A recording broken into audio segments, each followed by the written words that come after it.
The waiter who silenced a ballroom.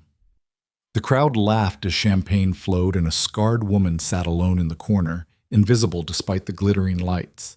They whispered cruel jokes, turned away from her pain, and celebrated their own importance, until a single father working as a waiter did what no wealthy guest dared to do. One bow, one outstretched hand. One dance that stopped the music and froze every conversation in the room. What happened next revealed a hidden military connection, shattered every assumption, and proved that courage doesn't wear expensive suits. Watch until the end to see how one act of kindness changed 4 lives forever. Hit that like button and drop a comment with your city so I can see how far this story travels. The Rosewood Grand Ballroom had been transformed into something out of a dream, or perhaps a carefully orchestrated fantasy designed to make people forget they were still standing on ordinary ground. Crystal chandeliers caught the light from 1,000 angles, scattering fragments of brilliance across walls draped in midnight blue silk. Round tables dressed in white linen surrounded a dance floor that gleamed like still water, and at the far end of the room, a 10-piece orchestra played something smooth and expensive, the kind of music that knew its own worth. This was the Halston Industries annual charity gala, an event that drew the city's elite like moths to a very exclusive, very expensive flame. Men in tailored tuxedos stood in clusters, discussing mergers and market trends between sips of 30-year-old scotch. Women in designer gowns drifted past like exotic birds, their jewelry catching the light with every measured gesture. Waiters in crisp white jackets moved through the crowd with practiced invisibility, carrying trays of champagne and hors d'oeuvres that cost more than most people's weekly groceries. Everyone who mattered was here. Everyone who wanted to be seen, to be counted among the city's power players, had made certain their name appeared on the guest list. The air hummed with self-importance, with the particular energy that comes from gathering people who measure their value in bank accounts and social currency. But in the corner near the western windows, tucked behind a decorative column and partially obscured by shadow, sat someone who wished desperately to be anywhere else. Iris Halston occupied her chair the way a shipwreck survivor might cling to driftwood, present only because the alternative was drowning. She was 28 years old, though the careful way she held herself made her seem both older and younger at once. Her dress was beautiful, a deep emerald silk that should have made her striking, but she wore it like armor, her posture defensive, her shoulders curved inward as if protecting something fragile. The right side of her face was smooth and lovely, with high cheekbones and skin that still held the last traces of a summer tan. But the left side told a different story. Scar tissue ran from her temple down to her jaw in an irregular pattern, the aftermath of a car accident 5 years earlier. The scars had faded from angry red to a pale, permanent reminder that some things cannot be undone. Plastic surgeons had done what they could, but the damage went deeper than what scalpels could reach. Iris had long ago stopped covering the scars with makeup. That particular kind of camouflage only drew more attention, making people stare longer as they tried to figure out what they were seeing. Better to let them look quickly, let them process and dismiss, let them move on to more interesting sights. Better to become part of the background, something noted and forgotten. She lifted her champagne glass without drinking from it, a prop to give her hands something to do. Around her, the gala flowed and sparkled and laughed, a river of social currency that parted around her like water around stone. Did you see her? A woman's voice drifted over from the next table, pitched just loud enough to be heard over the music. Grant Halston's daughter, sitting there like some kind of tragic ghost. Tragic is right. Another voice, male this time, lazy with expensive alcohol. All that money and nothing to be done about, well, you know. I heard she doesn't even work at the company anymore, just stays home living off Daddy's fortune. Iris's fingers tightened slightly on her glass. The voices weren't trying to be quiet. They never were. There was a particular cruelty in being discussed as if you weren't present, as if your proximity made no difference to the conversation. She'd learned years ago not to react. Confrontation only made things worse, turned whispers into open speculation, private mockery into public theater. Better to sit still, to keep her expression neutral, to wait for the evening to end so she could go home and finally breathe again. Across the ballroom, seated at the head table on a slightly raised platform, Grant Halston watched his daughter with the helpless frustration of a man who'd built an empire but couldn't solve the one problem that mattered. He was 62, silver-haired and distinguished, the kind of man who commanded rooms without raising his voice. CEOs and senators sought his counsel. His company employed 15,000 people across 3 continents. He could negotiate billion-dollar contracts and reshape market sectors with a single strategic decision. But he couldn't make people be kind to his daughter. "Grant, you're not listening." The woman beside him, Vivian Caldwell from the Hospital Foundation Board, touched his arm lightly. "I was saying the fundraising numbers are extraordinary this year." "Hmm?" Grant pulled his attention back, forcing a smile. "Yes, extraordinary. Your team did excellent work." But his eyes kept drifting back to that corner, to the hunched shoulders and downcast gaze of the child he'd failed to protect. The accident hadn't been anyone's fault. Black ice, bad timing, a moment of physics and chance. But the aftermath, the way the world treated her now, that was humanity's doing. That was a choice people made every day, and it hollowed him out to witness it. He'd tried everything. Hired therapists, arranged social opportunities, even suggested cosmetic procedures that might reduce the scarring. Iris had refused it all, with quiet determination. "I'm tired of being fixed, Dad," she told him after the 3rd consultation. "I just want to be left alone." So he'd backed away, given her space, let her retreat into the guest house on his property, where she spent her days reading and painting and avoiding the world that had decided she was no longer worth looking at. And he hated himself for the relief he'd felt. For the part of him that was grateful she no longer forced him to confront his own powerlessness. Tonight was supposed to be different. He'd convinced her to attend by promising it would be brief, painless, just a few hours of presence and then she could leave. He'd seated her away from the main crowd, given her the corner she'd requested. He'd thought maybe, somehow, it would be enough. But watching her now, seeing the way she made herself small while voices carried their casual cruelty across the expensive air, Grant understood he'd only created another opportunity for her to be hurt. Near the kitchen entrance, Lucas Reed balanced a tray of empty champagne flutes and tried not to think about how his feet were already aching. 36 years old and working a catering gig at a fancy hotel wasn't exactly where he'd imagined his life heading, but circumstances had a way of rewriting expectations. He cut a striking figure despite the anonymous white jacket, tall and lean with broad shoulders that spoke of physical work and careful maintenance. His dark hair was showing the first threads of gray at the temples, and his face carried the kind of weathered handsomeness that came from time spent outdoors and experiences that left permanent marks. His hands, steady and competent as they managed the tray, bore old calluses and the faint traces of scars that told stories he rarely shared. "Table 7 needs refills," Marcus, the head waiter, said as he passed. "And keep moving. These people don't like to wait." Lucas nodded and made his way toward the bar, navigating around clusters of guests with the practiced invisibility of service industry veterans. He'd learned long ago that wealthy people often looked through workers as if they were part of the furniture, useful, necessary, but not quite human enough to acknowledge. It didn't bother him. He'd seen enough of the world to know that sight had more to do with attention than eyes, and most of these people spent their lives looking at the wrong things. The job was simple, the pay was decent, and it gave him the flexibility he needed for Mia. That was all that mattered. Everything else, his past, his training, the man he'd been before his wife died, belonged to a different life. This life, the one he'd built in the 3 years since Sarah's death, was smaller and quieter and entirely dedicated to making sure his 7-year-old daughter never doubted she was loved. "Hey, Reed." Janine, one of the bartenders, slid a fresh tray of champagne across the polished wood. "You see who's here tonight? Grant Halston himself. Word is his daughter's here too, somewhere in the back." Lucas lifted the tray, testing its weight. "Sad story, that one."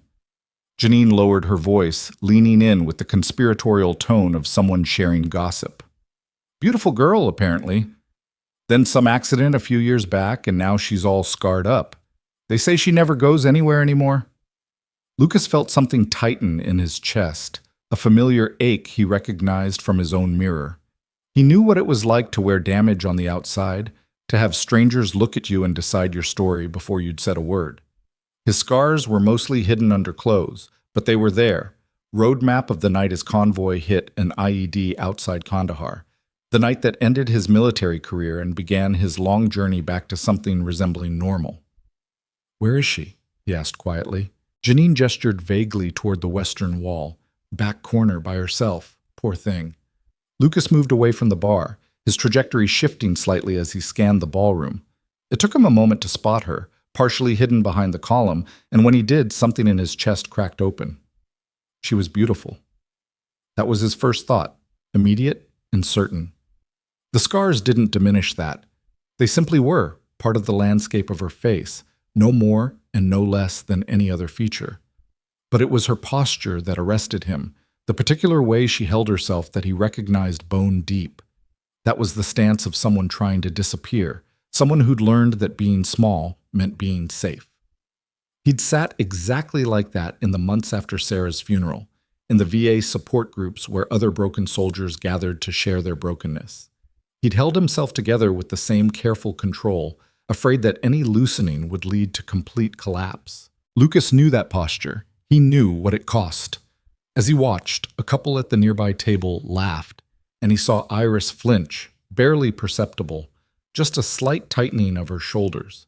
She lifted her champagne glass to her lips without drinking, and Lucas recognized that too. The prop, the barrier, the small ritual that gave you something to do with your hands while the world carried on around you. "Excuse me, waiter." A woman snapped her fingers in his direction.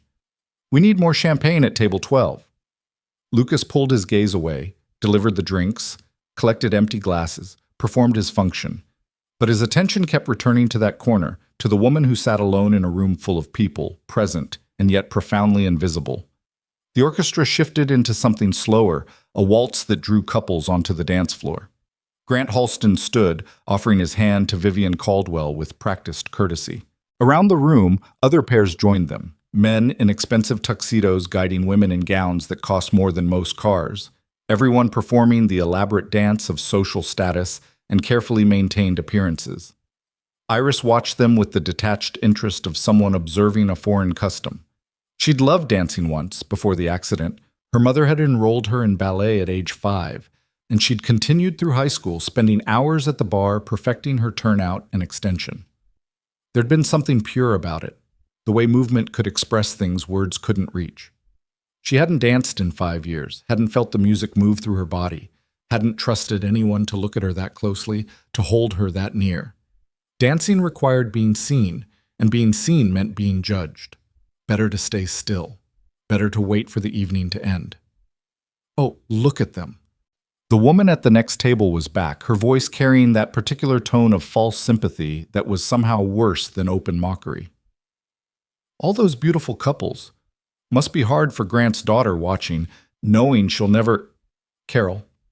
Her companion made a token effort at discretion. She can probably hear you. So? I'm just saying what everyone's thinking. It's sad, that's all. Some things money can't fix. Iris set down her champagne glass very carefully, her fingers trembling slightly. She'd promised her father she'd stay until 9 o'clock. That was the deal. Just 2 more hours and then she could leave, could climb into the back of the town car and return to her small, safe world where no one looked at her with pity or disgust or uncomfortable fascination. 2 hours. She could survive 2 hours. But the music swelled and the couples spun across the gleaming floor, and Iris felt something inside her begin to crack. Not dramatically, not a clean break, just a slow, steady fracturing of the last bit of hope she'd been holding on to. The hope that someday, somehow, she might find a way back to the person she'd been before the accident. The person who'd believed the world was fundamentally kind, that people saw what mattered, that being herself was enough. That hope was dying. She could feel it leaving, breath by breath, and part of her welcomed its departure. Hope, after all, was just another word for expectation, and expectations only set you up for disappointment. Better to stop hoping. Better to accept what was and stop fighting for what might be. She was so lost in this thought, so consumed by the quiet grief of letting go, that she didn't notice the waiter approaching until he was standing directly beside her table. Lucas had made his decision somewhere between the bar and the buffet station, in that wordless place where instinct lived. He'd talked himself through every rational argument against it. This wasn't his business. It could cost him his job. She probably wanted to be left alone. He was just a waiter, and she was Grant Halston's daughter. Their worlds didn't intersect. But none of that mattered as much as the simple, stubborn truth that he couldn't watch someone suffer and do nothing about it.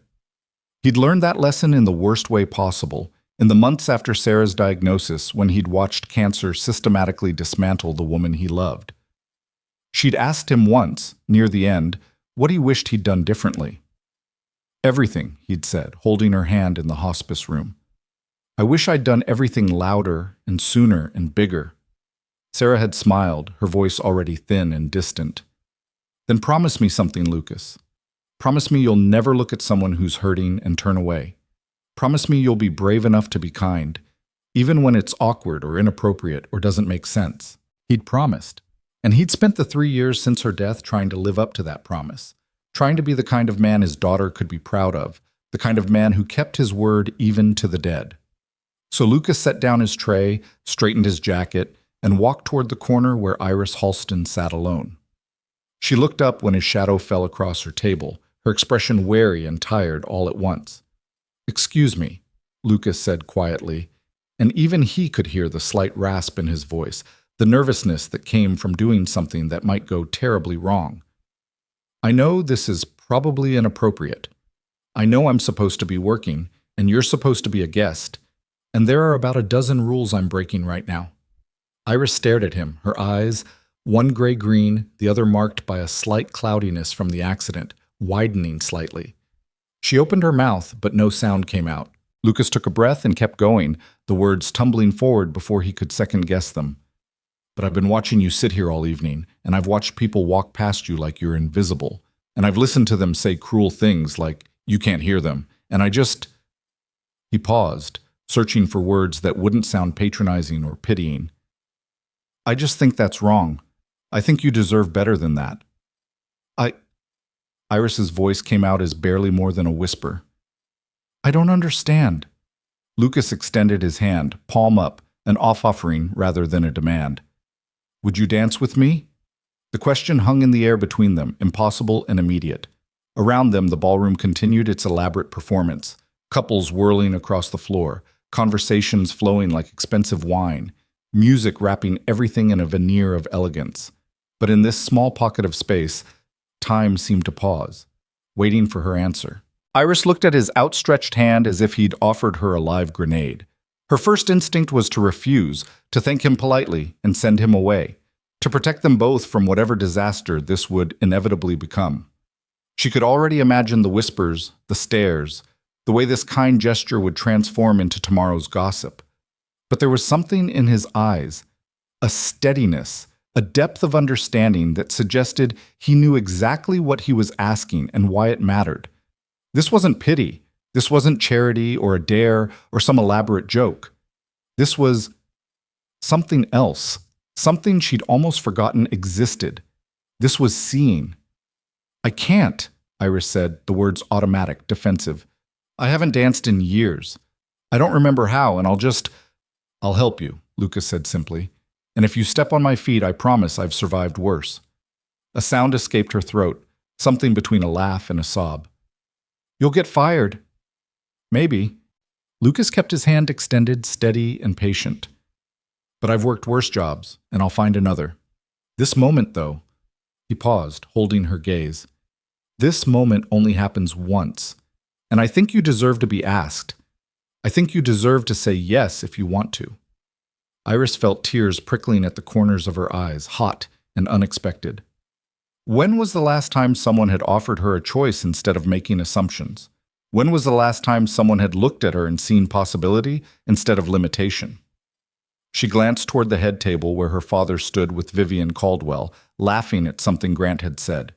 He hadn't noticed her yet, hadn't seen the waiter standing beside his daughter's table. In a moment he would, and then he'd intervene, or the hotel manager would, or someone else would put a stop to this before it could begin. But right now, in this breath, the choice was hers. Iris looked back at Lucas, at his scarred hands and patient eyes, at the way he held himself with quiet dignity despite the anonymous uniform and the job that made him invisible. She thought about Sarah, The wife he'd mentioned, the promise he was keeping. She thought about 5 years of hiding, of making herself small, of accepting the world's verdict that she was too broken to be wanted, and she thought, not tonight.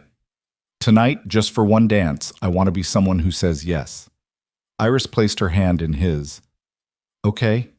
Lucas's fingers closed around hers, warm and steady, and for the first time in longer than she could remember, Iris didn't flinch from being touched. He helped her stand, and she was surprised to find her legs supported her weight, that her body remembered how to move even when her mind insisted she couldn't. They walked toward the dance floor, and it was like crossing an ocean. Every eye seemed to track their movement, conversation stuttering to a halt as people registered what they were seeing. Grant Halston's scarred daughter being led onto the floor by a waiter in a cheap jacket. Lucas felt the weight of their attention but didn't acknowledge it. His focus remained on Iris, on the small hand trembling in his, on the courage it was taking for her to keep walking when every instinct probably screamed at her to run. "You're doing great," he murmured as they reached the edge of the dance floor. The orchestra was playing a slow waltz, the kind of music that forgave imperfect steps and allowed for human error. "I'm terrified," Iris admitted, her voice barely audible over the music. "Good." Lucas turned to face her, gently placing his right hand on her waist while maintaining his hold on her left hand. "Fear means you're doing something that matters, means you're brave enough to risk it." He began to move, leading her into the basic box step of the waltz. 1, 2, 3, 1, 2, 3.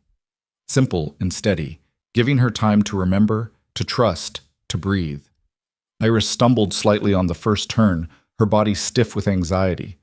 But Lucas adjusted immediately, his lead firm enough to guide but gentle enough to allow. "I've got you," he said quietly. "Just follow my movement. Let the music do the work." She tried to relax, to let her muscles remember what her mind had tried to forget. The steps came back slowly, muscle memory reasserting itself despite years of disuse. 1, 2, 3, 1, 2, 3, cheer. Her feet found the rhythm, and suddenly they were dancing, truly dancing, moving together across the gleaming floor. Lucas was a better dancer than she'd expected, not flashy or showy, but competent and assured. He guided her through the turns with the quiet confidence of someone who'd done this before, who understood how to lead without controlling, how to support without overwhelming. "Where did you learn to dance?" Iris asked, her voice still shaky but growing stronger. "My wife," Lucas said, and there was a softness in his tone that suggested both love and loss. "Sarah. She insisted that any man worth marrying should know how to waltz. Spent weeks teaching me in our living room, stepping on each other's feet and laughing like idiots." "She sounds wonderful." She was. Lucas guided Iris through a gentle spin, and she felt something inside her chest crack open, not breaking, but opening, like a door that had been locked too long. "She died 3 years ago, cancer. But she made me promise I'd keep dancing, keep being brave enough to be kind even when it scared me." Iris looked up at him, really looked, and saw the scars he carried that weren't written on his skin. The grief in his eyes, the particular loneliness that came from loving someone and losing them, the weight of trying to be enough for whoever was left behind. "I'm sorry," she said softly. "For your loss." "I'm sorry too," Lucas replied. "For whatever happened to you. For the way people have treated you. For every time someone made you feel like you were less than you are." The tears that had been threatening spilled over, tracking down both sides of her face, the scarred and the smooth, equally wet. But Iris didn't look away, didn't try to hide. For the first time in 5 years, she let someone see her cry and didn't feel ashamed. They continued to dance, moving through the music while around them the ballroom gradually fell silent. Couples slowed, then stopped, standing still on the dance floor as they watched this impossible scene. The CEO's damaged daughter and the waiter, moving together with a grace that had nothing to do with technique and everything to do with shared understanding. Grant Halston stood frozen at the edge of the floor, Vivian's hand falling away from his arm. He watched his daughter, his Iris, his broken, beautiful girl, smile. Actually smile, her whole face transforming with an expression he thought he'd never see again. Joy. Real, unguarded joy. "Grant," Vivian whispered, "who is that man?" "I don't know," Grant said hoarsely, But I'm going to find out. The music swelled toward its crescendo, and Lucas lifted Iris's hand above her head, guiding her into a final spin.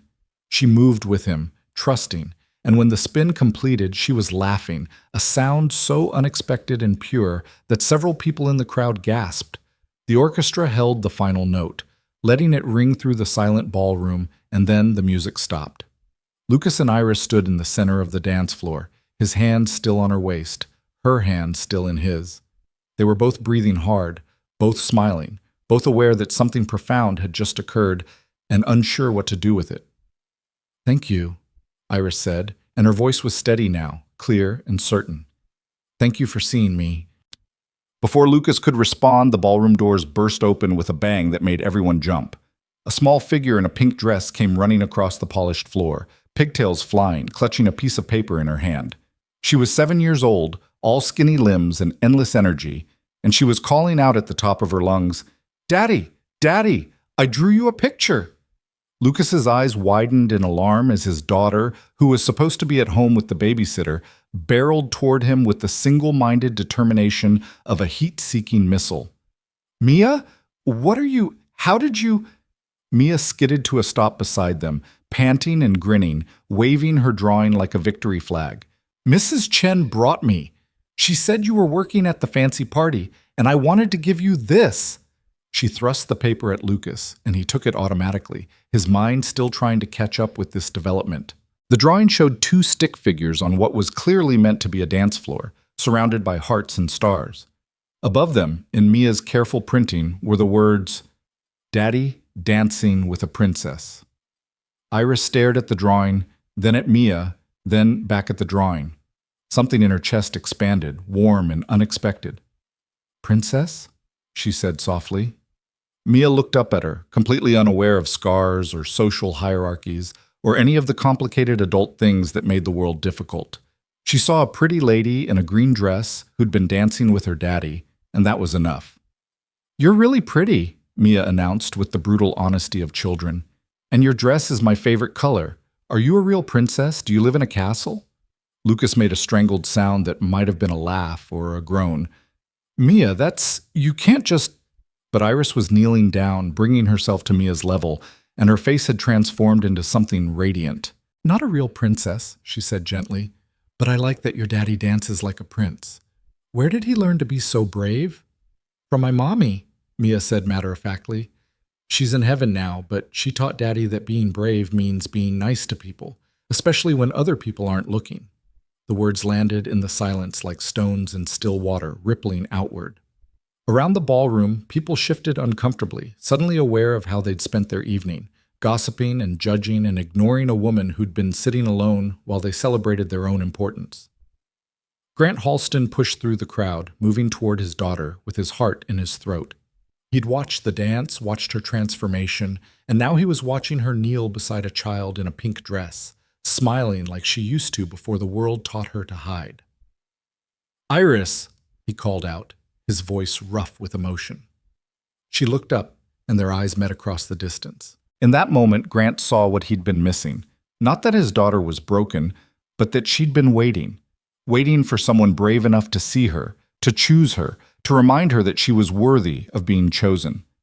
And this waiter, this stranger with scarred hands and a dead wife and a daughter who understood kindness better than most adults, he'd done what Grant's money and power and connections never could. He'd given Iris back to herself.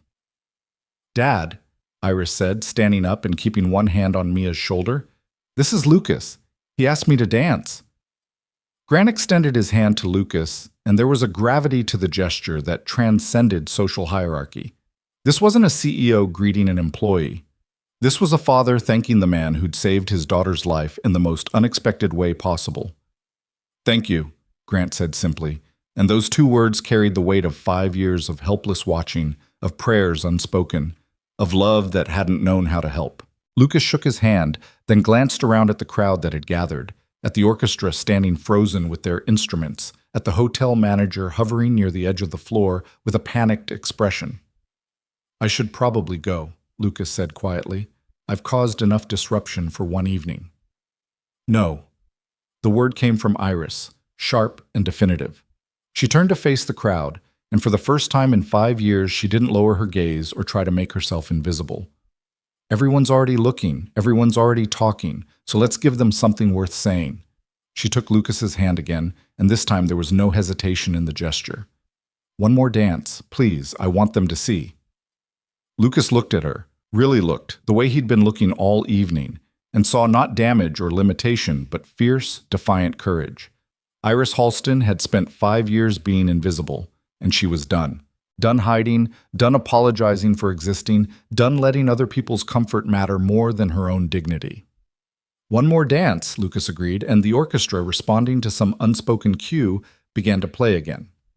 This time, when they moved across the floor, Iris held her head high. She met the eyes of everyone watching, daring them to look away, challenging them to find something wrong with this moment. Lucas guided her through the steps with the same steady confidence, but now there was joy in it, pure, uncomplicated joy that came from doing something that mattered. Mia bounced on the sidelines, clapping her hands and spinning in circles, her pink dress flaring out around her. Grant stood beside her, watching his daughter with tears streaming openly down his face. And around them, gradually, something in the crowd began to shift. People started to smile. Not the mocking smiles or pitying grimaces that Iris had learned to recognize, but real smiles, the kind that come from witnessing something genuine and true. Couples rejoined the dance floor, moving around Lucas and Iris, creating a circle of movement that felt like protection rather than imprisonment. Carol, the woman who'd been making cruel comments earlier, stood near the back of the crowd, with her hand over her mouth, her face flushed with shame. Beside her, her husband shook his head slowly, disappointment clear in his expression. Around the room, similar reactions rippled through the guests as they confronted the ugliness of their own behavior, the casual cruelty they'd displayed without thought or consequence. The music built toward its conclusion, and Lucas guided Iris into one final spin. She moved with him, trusting completely, and when she came back to face him, she was laughing again, that same pure sound that had stopped the room before. The final note rang out, and they held still in the center of the floor, surrounded by light and music, and the weight of a moment that would be remembered long after the evening ended. Then, from somewhere in the crowd, someone began to clap. Slowly at first, tentatively, and then building. A wave of applause that rolled through the ballroom until everyone was clapping, standing, and clapping, celebrating something they couldn't quite name but recognized as important. Iris turned in a slow circle, taking in the room, the faces, the genuine appreciation in their expressions. These were the same people who'd whispered and mocked and turned away less than an hour ago. And now they were standing for her, applauding her, seeing her. But she understood it wasn't really about her. It was about what Lucas had done, the risk he'd taken, the kindness he'd shown without expecting anything in return. He'd reminded them of something they'd forgotten in the pursuit of status and wealth and social position, that the most valuable currency was courage, and the most important choice was how you treated people when no one was forcing you to treat them well. Lucas stepped back, releasing Iris's hand, and bowed slightly, the gesture of a dance partner completing his duty. But Iris caught his hand again, holding on. "Don't go yet," she said softly, for his ears alone. "Please, I'm not ready for this to be over." Before Lucas could respond, Grant was there, with Mia bouncing beside him and his hand extended in welcome. "Mr. Reed, if that's your name, would you join us at our table? I'd very much like to know more about the man who did what I couldn't." Lucas hesitated, aware of his white service jacket and the tray he'd abandoned somewhere near the kitchen. He was supposed to be working, supposed to be invisible. This wasn't his world, and stepping further into it felt dangerous. But Mia tugged on his hand, looking up at him with those wide brown eyes that were so much like her mother's. "Can we stay, Daddy? Please? The pretty princess wants us to stay." And Iris was looking at him with hope and vulnerability and something that might have been the beginning of trust, and Lucas understood that turning away now would undo everything the dance had created. "All right," he said quietly. "Just for a little while." As they moved toward the head table, the crowd parting before them, Lucas caught sight of the hotel manager's expression, somewhere between horror and confusion. There would be consequences for this, probably. Questions about protocol and appropriate behavior and the vast gulf that was supposed to exist between servers and guests. But right now, walking across the polished floor with his daughter's hand in his and a scarred woman smiling beside him, Lucas couldn't bring himself to care. He'd made a promise to his dying wife, and he'd kept it. He'd been brave enough to be kind when it scared him, and something beautiful had come from that bravery. Whatever happened next, it had been worth it. The ballroom slowly resumed its former rhythm, music playing, conversations flowing, the gala moving forward. But something fundamental had shifted in the atmosphere, a recalibration of what mattered and what didn't, what was worth celebrating and what was worth challenging. And in the corner that had seemed so dark and isolated just an hour before, 4 people gathered around a table: a grieving widower and his honest daughter, a scarred woman learning to hope again, and a father who'd finally witnessed a miracle. The night was far from over, but already it had become something none of them would ever forget. Already, it had proven that sometimes the bravest thing you can do is extend your hand to someone sitting alone in the corner, and sometimes the most radical act is simply choosing to see. The chandeliers sparkled overhead, casting their fragmented light across the scene, and in that illumination, scars and grief and loss looked different, not erased, but transformed, not hidden, but honored as part of the story. Not something to overcome, but something to carry with grace and dignity. Iris caught her father's eye across the table and smiled, really smiled, with her whole face and her whole heart. And Grant smiled back, understanding that his daughter hadn't been rescued tonight. She'd been remembered, reminded of what she'd always been beneath the scars and the fear and the years of hiding. She'd been reminded that she was worth seeing, worth choosing, worth dancing with in a room full of people who'd forgotten how to look. And that reminder, more than any amount of money, or social status, or careful protection, was the thing that would carry her forward into whatever came next. The music played on, and the night continued, and somewhere in the midst of it all, healing began. 2. The head table had never felt quite like this before. Grant had hosted hundreds of corporate functions over the years, sat through countless dinners with board members and investors and politicians, mastered the art of polite conversation that said much while revealing little. But tonight, with Lucas Reed sitting to his left and Iris glowing on his right while Mia chattered happily between bites of chocolate cake, everything felt different, real in a way that boardrooms and quarterly reports never managed to be. "So you're really a waiter?" Mia asked Lucas, her fork pausing halfway to her mouth. "That's your actual job?" Lucas smiled, the expression softening the weathered planes of his face. "One of them. I also do maintenance work at an apartment complex downtown, and sometimes I pick up shifts at the hardware store on weekends." "That's a lot of jobs," Mia observed with the serious consideration children brought to adult problems. "Don't you get tired?" "Sometimes," Lucas admitted, "but it means I can be there when you get home from school, and that's what matters most." Grant watched this exchange with fascination. In his world, people defined themselves by titles and positions: CEO, CFO, Director of Operations. They wore their careers like armor, using professional achievements to establish worth and hierarchy. But Lucas spoke about his work with no defensiveness or apology, presenting the facts without embellishment or shame. He worked multiple jobs to support his daughter, and that was enough. That was everything. "What did you do before?" Grant asked, unable to contain his curiosity. "Before the waiter and maintenance work?" Something flickered across Lucas's expression. Not quite pain, but the shadow of it, the memory of pain. "I was in the Army, 12 years. Did 2 tours in Afghanistan, 1 in Iraq. Made it to staff sergeant before—" He trailed off, his hand unconsciously moving to his left side where Grant could now see the edge of a scar disappearing beneath his collar. "Before I decided it was time to come home." The words were carefully chosen, Grant noted. Not "before I got injured" or "before I was discharged," but "before I decided." Giving himself agency in a story that probably included trauma and loss, and the kind of experiences that left permanent marks. Iris leaned forward, her eyes intent on Lucas's face. "Is that where you learned to be brave? In the Army?" Lucas considered the question seriously, his gaze distant. "I learned a lot of things in the Army. How to follow orders, how to stay calm under pressure, how to trust the person next to you with your life. But brave?" He shook his head slowly.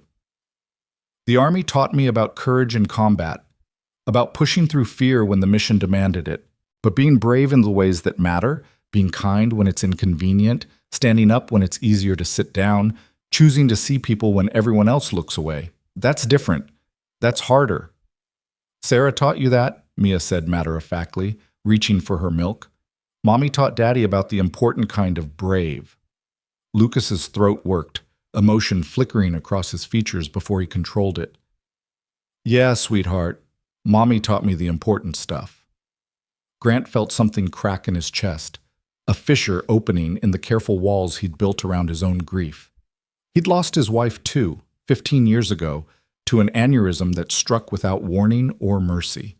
He'd thrown himself into work afterward, built his company into an empire, used success as a bulwark against the emptiness.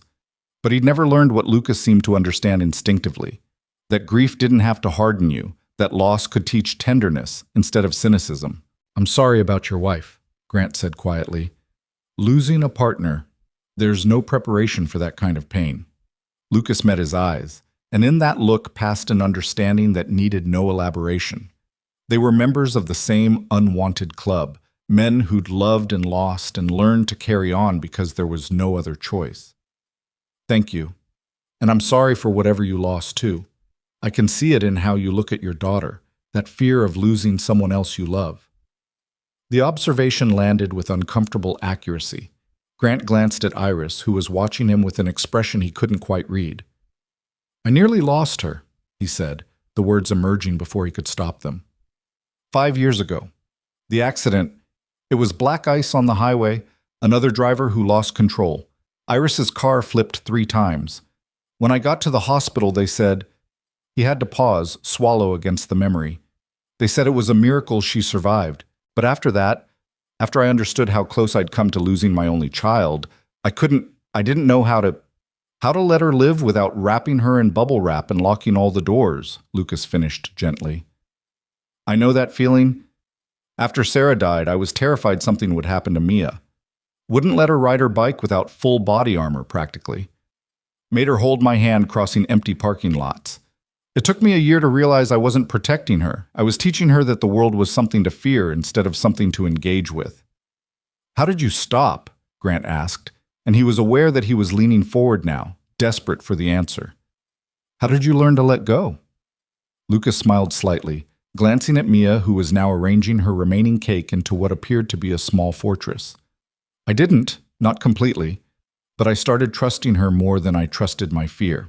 Started asking myself if my choices were making her safer or just making me feel better. And slowly, bit by bit, I learned to step back and let her be brave without me. Iris made a small sound, something between a laugh and a sob. Dad, are you listening to this? Because he's basically describing exactly what I've been trying to tell you for 3 years. Grant turned to his daughter, seeing the tears gathering in her eyes and the tremor in her hands. Iris, I know you love me, she said, the words tumbling out in a rush. I know the accident terrified you, and I know you've spent every day since trying to protect me from anything that might hurt me again. But Dad, your protection became a prison. You couldn't make people be kind to me, so you tried to keep me away from people altogether. You couldn't fix my scars, so you pretended they didn't matter, while simultaneously treating me like I was too fragile to exist in the real world. That's not... Grant started, but Iris held up her hand. Let me finish. Please. She took a shaky breath and Lucas reached over to squeeze her shoulder, a gesture of support that she accepted without flinching. I let you do it because I was scared too, because it was easier to hide than to face the pity and the stares and the constant reminder that I'd changed in ways I couldn't undo. But tonight, when Lucas asked me to dance, I realized something. She paused, wiping at her eyes with the back of her hand. The emerald dress caught the light, making her look both vulnerable and fierce. I realized that I've been letting fear make all my decisions. Fear of being seen, fear of being judged, fear of trying and failing. And that fear has cost me 5 years of my life. 5 years of hiding in your guest house, painting pictures no one ever sees, reading books to fill time I'm too afraid to actually live in. Grant felt each word like a physical blow, the truth of them landing in places he'd been carefully avoiding. I didn't know how to help you, he said hoarsely. I built a fortune, commanded thousands of employees, negotiated billion-dollar deals, but I couldn't make people see you the way I do. Couldn't make them understand that the scars are just scars, that you're still the same brilliant, beautiful daughter you always were, and that helplessness, God, Iris, it was killing me. I know, Dad. Iris's voice softened, and she reached across the table to take his hand. I know, but you can't protect me from the world. You can only teach me how to face it, and for 5 years, we've both been so busy protecting each other that we forgot how to actually live. The orchestra began another waltz, the music drifting across the ballroom like a question waiting to be answered. Couples moved onto the dance floor, fewer than before, Grant noticed, as if the evening's earlier drama had exhausted the crowd's appetite for performance. Dance with me, Iris said suddenly, squeezing her father's hand. Right now. I want everyone to see that I'm your daughter and you're not ashamed of me. Ashamed? Grant's voice cracked on the word. Iris, I have never been ashamed of you, not for 1 second. Then prove it, she challenged, and there was steel beneath the vulnerability now. Dance with your scarred daughter in front of all these people who've spent the evening whispering about how sad it is that Grant Halston's girl turned out so damaged. Grant stood so quickly, his chair scraped against the floor, the sound harsh and immediate. He came around the table and offered his hand with all the formality of a royal invitation. It would be my honor, Miss Halston. Iris took his hand and rose, and Grant was struck by how tall she'd grown, how much of her mother he could see in the set of her jaw and the determination in her eyes. They walked onto the dance floor together, father and daughter, CEO and artist, 2 people learning to see each other clearly for the first time in years. Lucas watched them go with a mixture of relief and something deeper, a recognition that he'd stumbled into the middle of a family's healing and somehow catalyzed something that had been waiting to happen. Beside him, Mia had abandoned her cake fortress and was leaning against his arm, her eyes already growing heavy. Daddy, she murmured sleepily, did we do a good thing tonight? Lucas wrapped his arm around her shoulders, pulling her close. Yeah, baby, I think we did. Mommy would be happy. Yeah, Lucas said again, his voice thick. She would be. On the dance floor, Grant guided Iris through the basic steps of the waltz, his movements careful and measured. He was a competent dancer.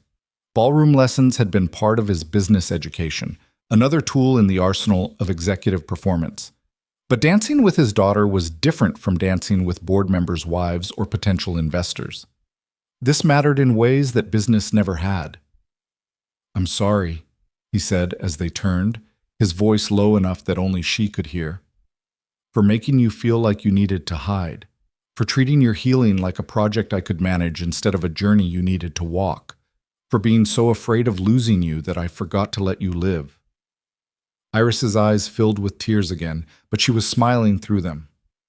I'm sorry too. For shutting you out, for letting fear run my life.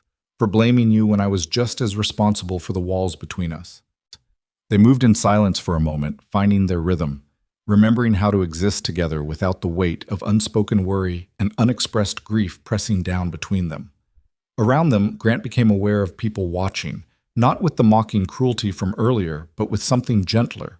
Respect, maybe, or recognition of something genuine happening in real time. Tell me about your painting, Grant said as they completed a turn. You said you've been painting pictures no one sees. What do you paint? Iris hesitated, old habits of secrecy warring with this new impulse toward honesty. Landscapes, mostly. Places I remember from before the accident, the beach house in Maine, the park where Mom used to take me for picnics, the view from our old apartment in the city. I paint memories, I think, trying to preserve the feeling of being somewhere without fear. I'd like to see them, Grant said, if you'd be willing to show me. Really? Iris searched his face for signs of polite interest or paternal duty, but found only genuine curiosity. You're not just saying that? Really, I want to know who you've become in the years while I was so busy trying to keep you safe. Want to understand what matters to you now, what makes you happy, what you dream about when you let yourself dream. The music swelled and Grant lifted their joined hands, guiding Iris into a spin. She moved with more confidence now, muscle memory and courage combining into something graceful. When the spin completed, she was laughing, that same pure sound that had transformed the room earlier. I dream about a studio, she admitted, a real one, with northern light and high ceilings and enough space to work on large canvases. I dream about showing my work, maybe. Not to prove anything to anyone else, but to prove to myself that I can create something worth sharing, that I'm more than my scars and my fear. Grant felt his throat tighten with emotion and pride and regret for all the time they'd wasted. Then let's make it happen. There's that old carriage house on the property. We could convert it. Whatever you need, whatever it takes. And when you're ready to show your work, I know a dozen gallery owners who owe me favors. Dad? Iris started to protest, old independence asserting itself. Not because you're my daughter, Grant interrupted gently, not as charity or pity, but because if you're half as talented as your mother was, then the world deserves to see what you create, and you deserve the chance to share it. The music shifted into its final movements, the waltz winding toward conclusion. Grant pulled Iris closer, dancing the way he used to when she was little and would stand on his feet, back when the world was simpler and his biggest worry was making sure she got to bed on time. Thank you, Iris whispered, for tonight, for listening, for dancing with me like you're proud instead of ashamed. Always proud, Grant said firmly. Every day, every moment, you're the best thing I ever helped create, and no accident or scar or amount of time will ever change that. The final note rang out and they stopped, standing together in the center of the floor with the chandeliers casting patterns of light across their joined hands. Applause rippled through the crowd again, but it felt different now, more respectful, less performative. People were witnessing something private being shared publicly, and they understood the privilege of that witnessing. Grant escorted Iris back to the table where Lucas had Mia practically asleep against his shoulder. The little girl's eyes opened briefly as they approached, and she gave Iris a sleepy smile. You looked really pretty dancing with your daddy, Mia murmured, like a real princess. Thank you, sweetheart, Iris said softly, reaching out to gently touch Mia's hair. The gesture was tentative but genuine, the beginning of connection. Lucas shifted Mia's weight, preparing to stand. I should probably get her home. It's way past bedtime, and she's going to be impossible to wake up tomorrow morning. Wait, Grant said quickly. Before you go, I need to know something. He paused, choosing his words carefully. You said you served in the army. Did you ever serve with anyone named David Halston? The question fell into the space between them like a stone into still water, and Lucas's expression transformed, shock and recognition, and something that looked like old grief. David Halston, he repeated slowly. Tall guy, always laughing, could fix anything with duct tape and determination. Grant's breath caught. That's him. That was my brother. Lucas set Mia carefully in her chair, his movements suddenly gentle and deliberate, as if he needed the action to ground himself. David was in my unit, he said quietly. We served together for 3 years. He was... Lucas paused, emotion roughening his voice. He was one of the best men I ever knew. When I got hit by the IED that ended my career, David was the one who pulled me out of the burning vehicle, saved my life while taking fire, got me to the medic, stayed with me until the helicopter came. Grant closed his eyes, his body swaying slightly. Iris reached out to steady him, her hand on his arm. What happened to him? Grant asked, though part of him already knew. The Army had sent official notifications, clinical language about heroic service and ultimate sacrifice, but they'd never provided the details he desperately needed.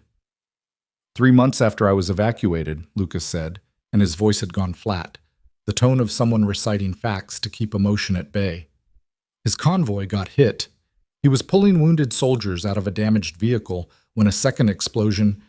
He stopped, unable to continue. He died doing what he always did, Grant finished, the words he'd told himself 100 times. Helping people. Being brave. He talked about you, Lucas said suddenly. In the barracks at night, when we'd share stories about home, he'd tell us about his older brother who built a company from nothing, who was brilliant and driven and scary smart. David was so proud of you, but he was also worried. Worried? Grant's eyes opened. About what? Lucas met his gaze steadily. He said you worked too hard, cared too much about success, and not enough about living. He used to say that when he got back stateside, he was going to drag you away from your office and make you remember what mattered. Family, connection, the things you can't measure in quarterly reports.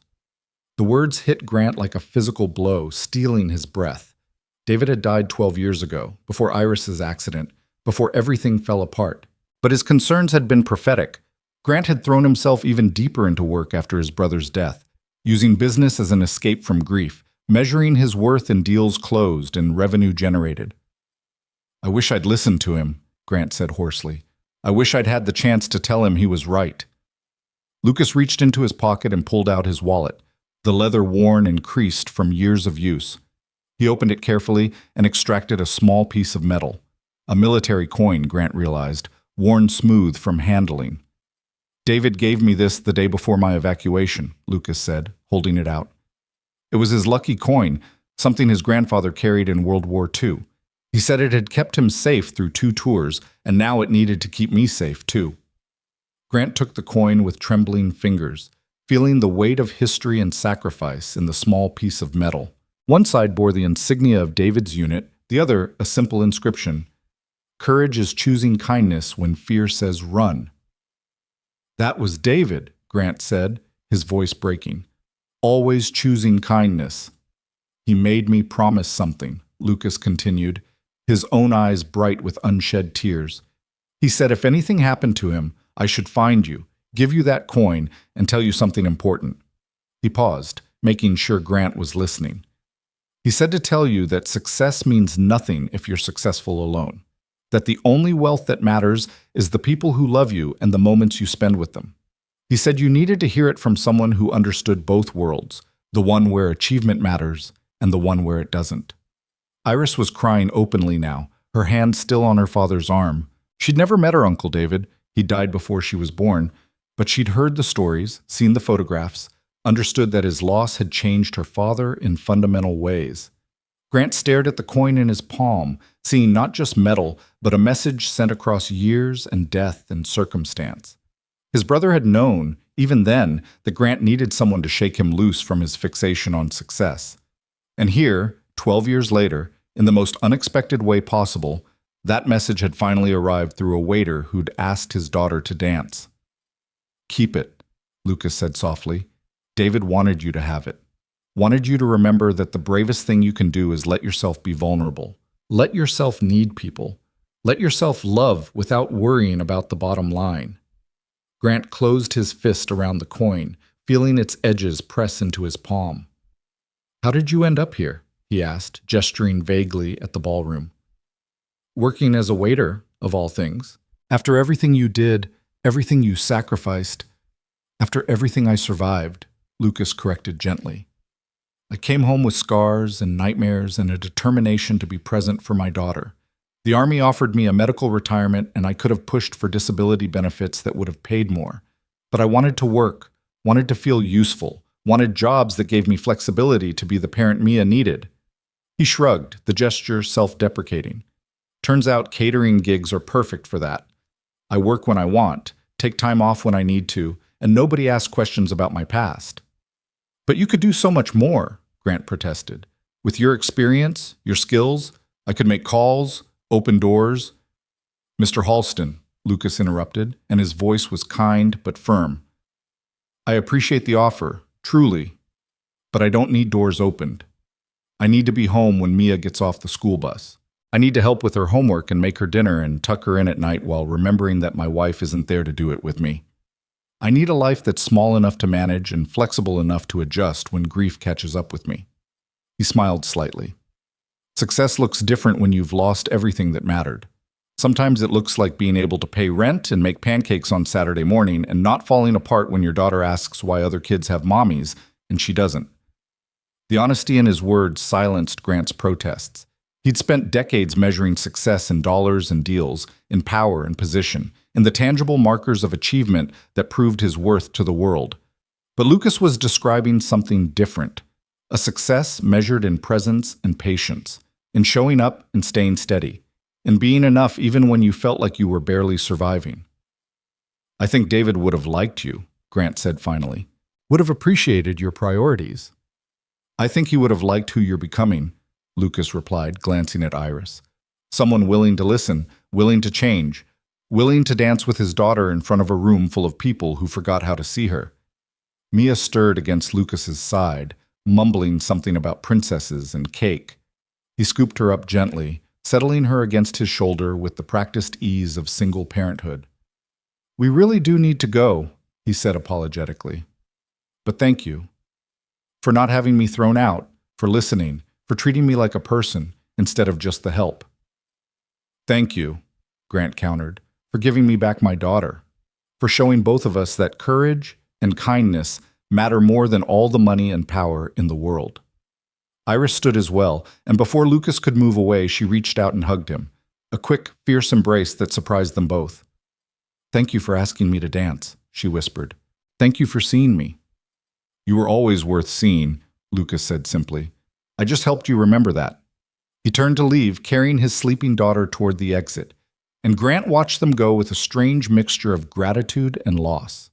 This stranger, this waiter who'd stumbled into their lives for a single evening, had fundamentally altered the trajectory of his relationship with his daughter, had delivered a message from beyond the grave and reminded him what his brother had tried to teach him years ago, that the only wealth that mattered was love. "Dad," Iris said softly, and Grant turned to find her watching him with an expression he couldn't quite read. "What are you thinking?" "I'm thinking," Grant said slowly, "that I've been measuring the wrong things for a very long time. And I'm thinking that I almost lost you, not in the accident, but in all the years after when I was so busy trying to protect you that I forgot to actually be with you." Iris's eyes filled with tears again, but she was smiling. "So what do we do now?" Grant looked around the ballroom at the glittering chandeliers and expensive decorations, at the guests in their designer clothes and practiced smiles, at all the trappings of success that suddenly seemed hollow and meaningless. Then he looked back at his daughter, scarred and brave and learning to hope again, and he knew exactly what needed to happen. "Now," he said firmly, "we leave. This party can continue without us. I'm taking you to breakfast." Iris blinked in surprise. "Breakfast? Dad, it's 9:30 at night." "Then we'll find an all-night diner," Grant said, already pulling out his phone to text his driver. "The kind of place with checkered floors and bottomless coffee and absolutely no pretense. And we're going to sit in a booth and talk, really talk, about everything we've been avoiding for 5 years, about your painting and your dreams and what you want your life to look like, about how I can support you without suffocating you, how I can be your father without being your warden." "You're serious?" Iris said wonderingly. "You're actually serious? What about your guests? What about Vivian Caldwell and the hospital board and all the people who need FaceTime with Grant Halston?" "They'll survive without me for one night," Grant said, and he meant it. "For 5 years I've put appearances and obligations ahead of what actually matters. I'm done with that. Starting now, you're my priority. Not the company, not the social obligations, not the next deal. You." Iris threw her arms around her father, sobbing into his shoulder. Grant held her tightly, feeling 5 years of distance and pain beginning to dissolve between them. They stood like that in the middle of the ballroom, father and daughter, letting people see their vulnerability and not caring what conclusions they drew. When they finally pulled apart, Iris was laughing through her tears. "A diner," she said. "I can't remember the last time I ate at a diner." "Then it's long overdue," Grant said. He offered his arm formally, the same way he'd offered his hand for the dance. "Shall we?" "We shall," Iris agreed, taking his arm. They walked toward the exit together, past guests who watched with varying expressions of confusion and curiosity. At the doorway, Grant paused and turned back to survey the room one final time. The gala would continue without him, the orchestra playing, the champagne flowing, the elaborate performance of wealth and status carrying on as if his presence or absence made no difference. And maybe that was the point. Maybe David had been trying to tell him all along that he was replaceable in the boardroom, but irreplaceable in his daughter's life. That success meant nothing if the people you loved felt abandoned by your pursuit of it. Grant pulled out his phone and fired off a quick text to his assistant. "Take tomorrow off. In fact, take the week. I'm spending time with my daughter, and I don't want to be disturbed unless the building is literally on fire." Then he pocketed the phone, tucked the lucky coin into his breast pocket where he could feel its weight over his heart, and walked out of the Rosewood Grand Ballroom with his daughter at his side. Behind them, the party continued, but Grant didn't look back. For the first time in years, he was looking forward, toward breakfast with his daughter, toward conversations about painting and dreams, toward learning who Iris had become and who she wanted to be, toward the kind of success that couldn't be measured in dollars or deals, but in moments like this. Moments when you chose love over obligation, presence over performance, connection over achievement. The night air hit them as they stepped outside, cool and clean after the stuffy perfection of the ballroom. Grant's driver pulled up immediately, the town car gleaming under the streetlights. "Where to, Mr. Halston?" the driver asked. Grant looked at Iris and she smiled, that same radiant smile from the dance floor, the one that made her look exactly like she used to before the world taught her to hide. "The first diner you see," Grant said, "the kind that looks like it's been there forever and serves breakfast 24 hours a day." "I know just the place," the driver said, and pulled away from the curb. As they drove through the city streets, father and daughter sat in comfortable silence, watching the lights blur past. And in his pocket, Grant felt the weight of his brother's coin, a reminder that courage meant choosing connection over comfort, vulnerability over success, love over everything else the world insisted mattered more. The Sunrise Diner lived up to its name in ways that had nothing to do with the actual sun, which wouldn't make an appearance for another 9 hours. It occupied a corner lot in a neighborhood that had seen better decades, wedged between a laundromat and a shop that sold used electronics. The building wore its age openly, chrome dulled by time, red vinyl booths patched with duct tape in places, and a neon sign that flickered erratically as if it couldn't quite decide whether to stay lit or give up entirely. Grant's driver pulled up to the curb and hesitated, clearly wondering if his employer had lost his mind. In all the years he'd worked for Grant Halston, he'd never once been asked to stop at a place like this.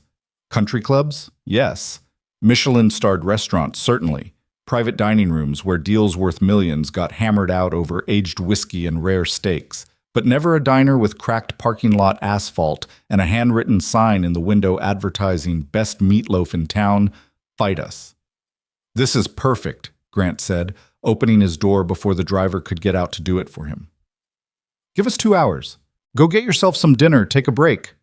"Yes, sir," the driver said, still sounding uncertain. Iris climbed out and stood on the sidewalk, staring at the diner with an expression somewhere between amusement and disbelief. "Dad, are you sure?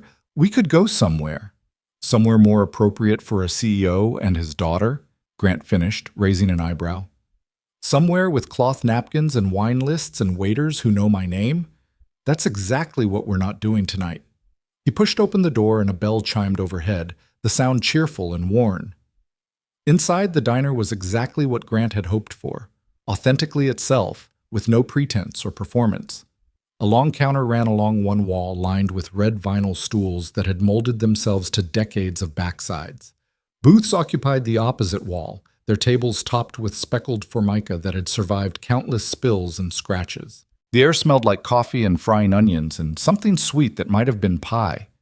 There were maybe a dozen other customers scattered throughout the space, a couple of truck drivers nursing coffee at the counter, an elderly woman working through a crossword puzzle in a corner booth, a young couple sharing a basket of fries. No one looked up when Grant and Iris entered. No one recognized the CEO of Halston Industries or cared about the emerald dress that cost more than most of them made in a month. They were just 2 more people looking for food and a place to sit, and that anonymity felt like freedom. "Anywhere you like, hon," called a waitress from behind the counter. She was maybe 50, with gray-streaked hair pulled back in a practical ponytail, and the kind of face that had seen everything twice and wasn't impressed by any of it.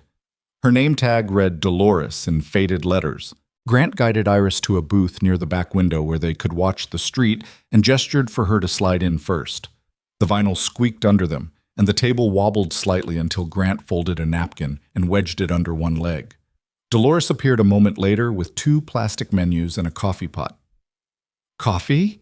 she asked, already flipping over their cups. "Please," Grant said, and watched as she poured with the efficient economy of someone who'd performed this action 10,000 times. "And whatever pie you recommend." "Apples fresh as of 6 hours ago," Dolores said. "Cherry's been here since yesterday, but it's still good. Chocolate cream if you want to get serious about your dessert choices." "One of each," Grant decided. We'll share. Dolores raised an eyebrow but wrote it down. Breakfast too, or are we going straight to the important meal? Breakfast, Iris said, speaking up for the first time. Her voice was quieter than in the ballroom, as if she was still adjusting to this new environment. Pancakes? With blueberries if you have them? We got 'em. And for you? Dolores looked at Grant. Same, he said. Pancakes sound perfect. Dolores tucked her order pad into her apron and refilled their coffee cups, even though they hadn't touched them yet. Be about 15 minutes. Holler if you need anything. She walked away, already calling the order back to the kitchen, where someone grunted acknowledgement. Grant wrapped his hands around the coffee cup, feeling its warmth seep into his palms. Across from him, Iris did the same. And for a long moment, they just sat there. Two people learning how to be comfortable in each other's presence without the weight of 5 years' worth of careful avoidance. This is nice, Iris said finally, looking around the diner with something like wonder. I'd forgotten places like this existed, places where nobody cares who you are or what you look like, or how much money you have. I'd forgotten too, Grant admitted. Or maybe I never really knew. I've spent so many years in places where everything matters, where every conversation is a negotiation and every meal is a networking opportunity, that I forgot what it's like to just exist without performance. Iris traced the edge of a crack in the formica with her fingertip. Is that exhausting? Always being Grant Halston, CEO, instead of just being yourself? The question landed with unexpected weight, forcing Grant to consider something he'd avoided examining too closely.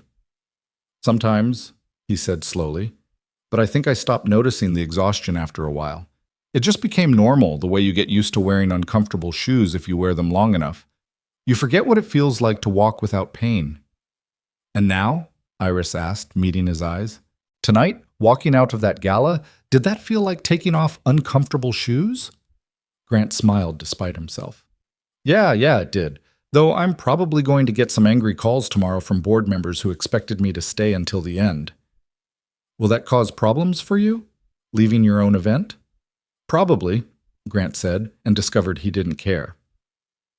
But I've been causing problems for myself for years by choosing work over everything else. Might as well start causing different kinds of problems. Better problems. Dolores returned with 3 plates of pie, each slice generous enough to qualify as a meal on its own. She set them down with a practiced flourish and pulled out a stack of forks from her apron. You change your mind about that breakfast, just holler. We won't, Grant assured her and picked up a fork. Thank you. He cut into the apple pie first and offered the fork to Iris.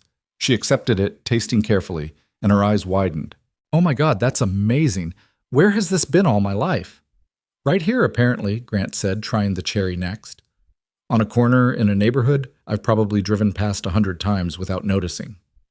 They ate in comfortable silence for a few minutes, working their way through all 3 slices with the unselfconscious enjoyment of people who'd stopped worrying about appearances. The chocolate cream was rich enough to be dangerous, and the cherry had a tartness that cut through the sweetness perfectly. The apple, though. The apple tasted like something Grant's mother used to make when he and David were kids, back before money and success and tragedy had complicated everything. Tell me about your painting, Grant said as Iris scraped up the last of the chocolate cream. Earlier, you mentioned you paint memories. What does that mean? Iris set down her fork and considered the question, her expression thoughtful.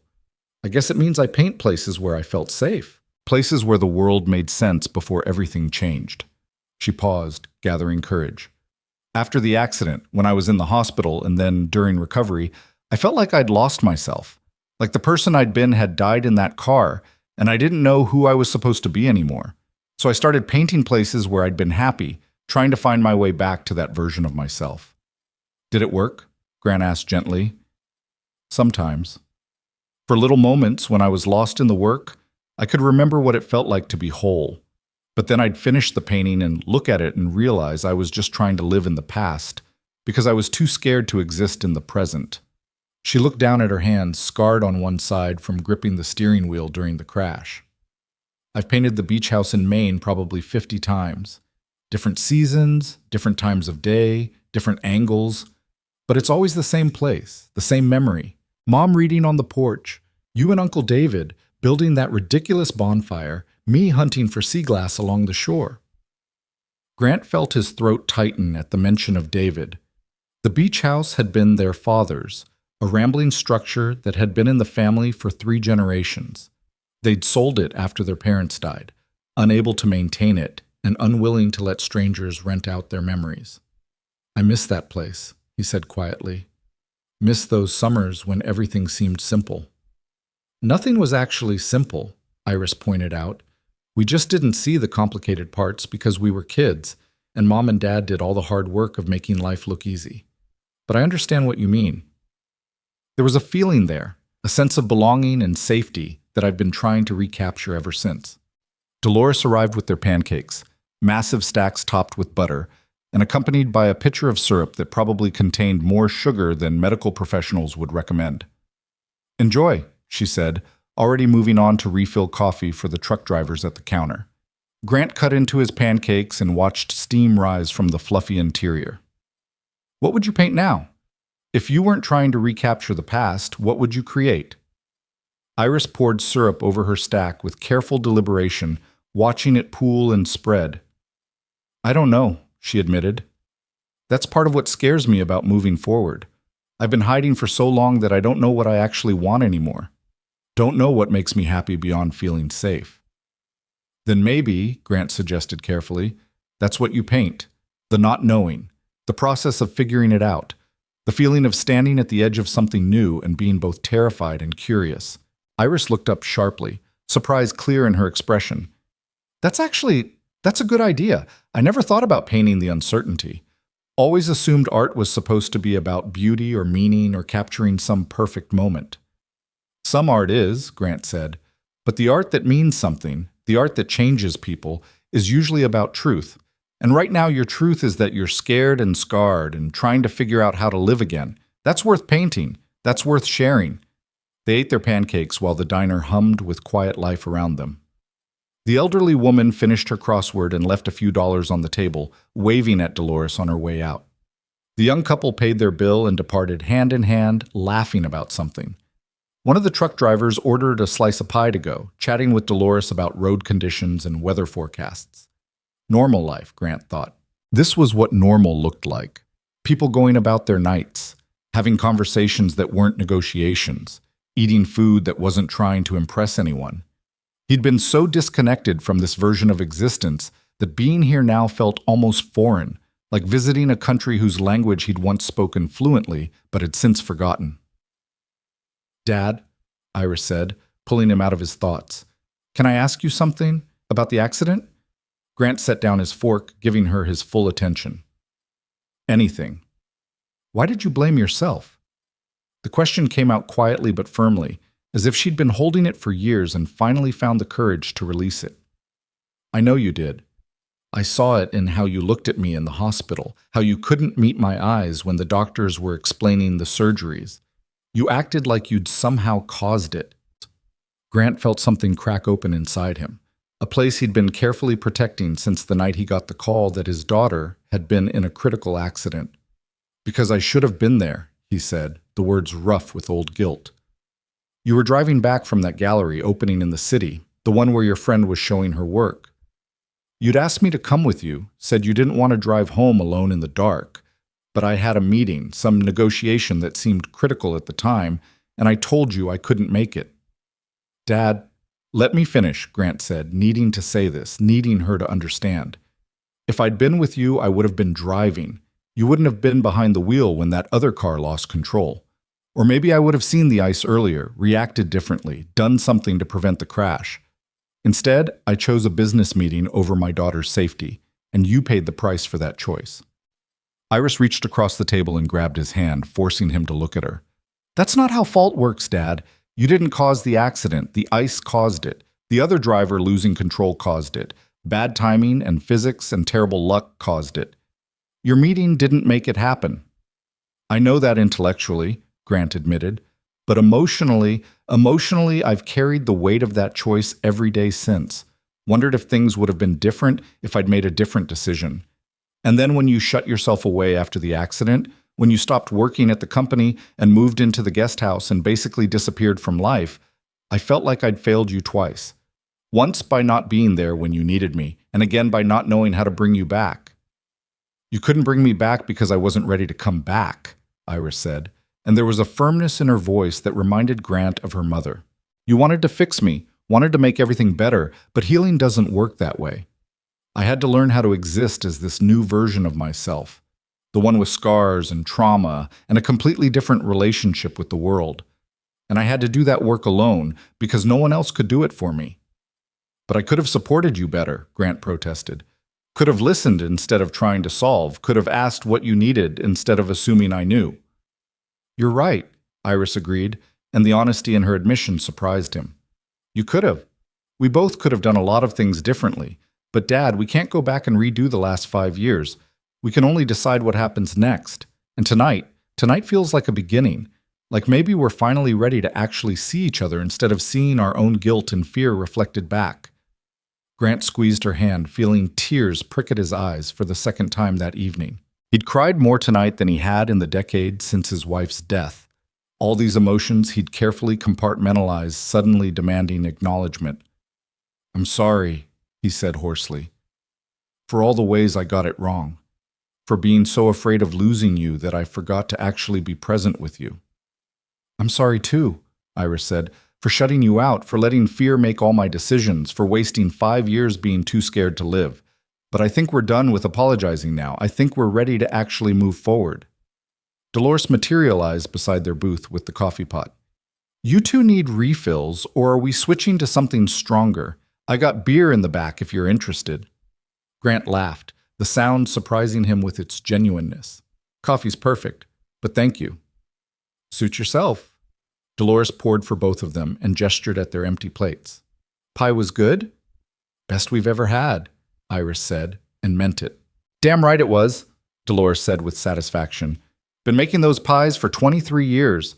Got the recipes from my mother, who got them from her mother. Some things are worth preserving exactly as they are. She walked away, and Grant found himself thinking about preservation, about the difference between preserving something because it was valuable and preserving it because you were afraid of change. He'd been trying to preserve Iris and Amber, keep her safe by keeping her static. But people weren't recipes that could be followed exactly. People needed to grow and change and make mistakes and find their own way forward. The studio, Grant said abruptly. The one you mentioned wanting. Let's do it. Not someday, not when you're ready, now. We'll start tomorrow if you want. Hire contractors, design the space exactly how you need it, get whatever equipment and supplies you require. And when it's done, you paint whatever you want to paint. The past, the present, the uncertain future. It's all yours to explore. Iris stared at him, hope and caution warring in her expression. You're serious. You're actually serious about this. Completely serious, Grant confirmed. I've spent 5 years trying to protect you by limiting your world, and all I've done is teach you to make yourself smaller. So I'm done with that. From now on, I'm going to support you in making your world bigger, in whatever way that looks like for you. Even if it means I fail? Iris asked quietly. Even if I create a studio and discover I'm not actually that good at painting? Even if I show my work and people hate it? Even then, Grant said firmly. Because trying and failing is better than never trying at all. And at least if you try, you'll know. You'll have answered the question instead of spending the rest of your life wondering what might have been. Iris's eyes filled with tears, but she was smiling through them. Okay, she said, her voice shaky but determined. Okay, let's build a studio. Let's see what happens when I stop painting the past and start painting the present. They finished their coffee in comfortable silence, both of them processing the evening's revelations and promises. Outside the diner's window, the city continued its nighttime routine. Cars passing on the street, a few people walking dogs, the occasional siren in the distance. Normal life happening all around them, while inside this small booth, a father and daughter reconstructed their relationship one honest conversation at a time. I met someone tonight, Iris said suddenly, and there was something in her tone that made Grant look up sharply. Obviously. Lucas, but, I felt something I haven't felt in 5 years, something I thought the accident had taken from me permanently. What was that? Grant asked, though he thought he already knew. Possibility, Iris said simply. The possibility that someone could look at me, really look at me, scars and fear and all the broken parts, and choose to see something worth knowing, something worth dancing with. She paused, her fingers tracing the rim of her coffee cup. I know it was just one dance. I know he was probably being kind, doing what his wife asked him to do before she died. But for those few minutes on that dance floor, I felt like myself again. Like Iris, not like Grant Halston's damaged daughter, or that poor scarred woman, or any of the other labels people have stuck on me. Grant chose his next words carefully, aware that he was navigating territory that could easily go wrong. Do you want to see him again? I don't know, Iris admitted. Part of me does, desperately. Part of me wants to find out if what I felt was real, or just the euphoria of being seen for the first time in years. But another part of me is terrified.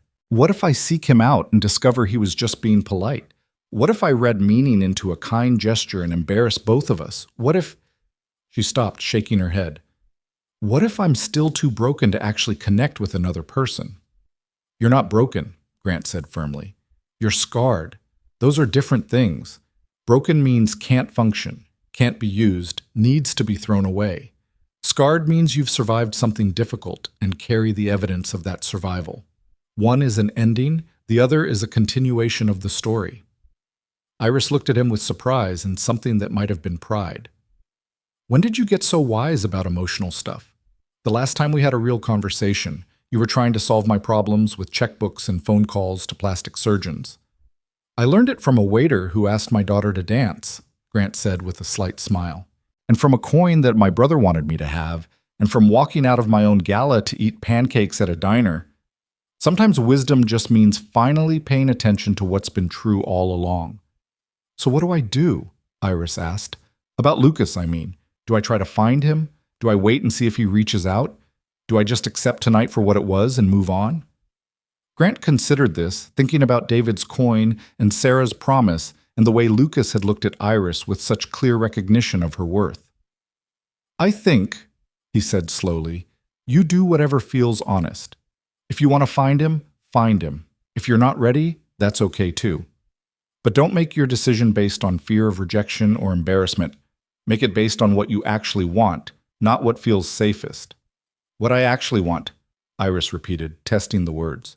I'm not sure I know how to figure that out anymore. I've been making choices based on fear for so long that I don't trust my own instincts. Then start small, Grant suggested. Tomorrow, when you wake up, ask yourself what you want for breakfast. Not what's easiest or healthiest or most reasonable, what you actually want. And then give yourself permission to have it. Do that every day, with small decisions, until you start trusting that the voice inside you asking what you want is worth listening to. Iris absorbed this, her expression thoughtful. Start small, she echoed. I can do that. I think I can do that. Dolores returned one more time, this time with their check. She set it face down on the table and gave them both an appraising look. Don't know what you two were working through tonight, but you look like you made some progress. That's worth celebrating. How did you know we were working through something? Iris asked, curious. Dolores shrugged. Been doing this job for 23 years, like I said. You learn to read people. The way you came in, all tense and careful, like you were walking on ice. The way you're sitting now, looser, more relaxed, something shifted between the pie and the pancakes. She smiled slightly. Plus, I saw you holding hands across the table earlier. Whatever it was, you came through it together. That's the important part. She walked away before either of them could respond, leaving them with a check that totaled less than $30 and a server's wisdom that was worth considerably more. Grant pulled out his wallet and dropped $200 bills on the table. Iris's eyes widened. Dad, that's appropriate, Grant said firmly. For the pie, for the pancakes, for the space to have this conversation, and for Dolores's observation that we came through something together. Sometimes you can't measure the value of an experience in dollars, but you can acknowledge it.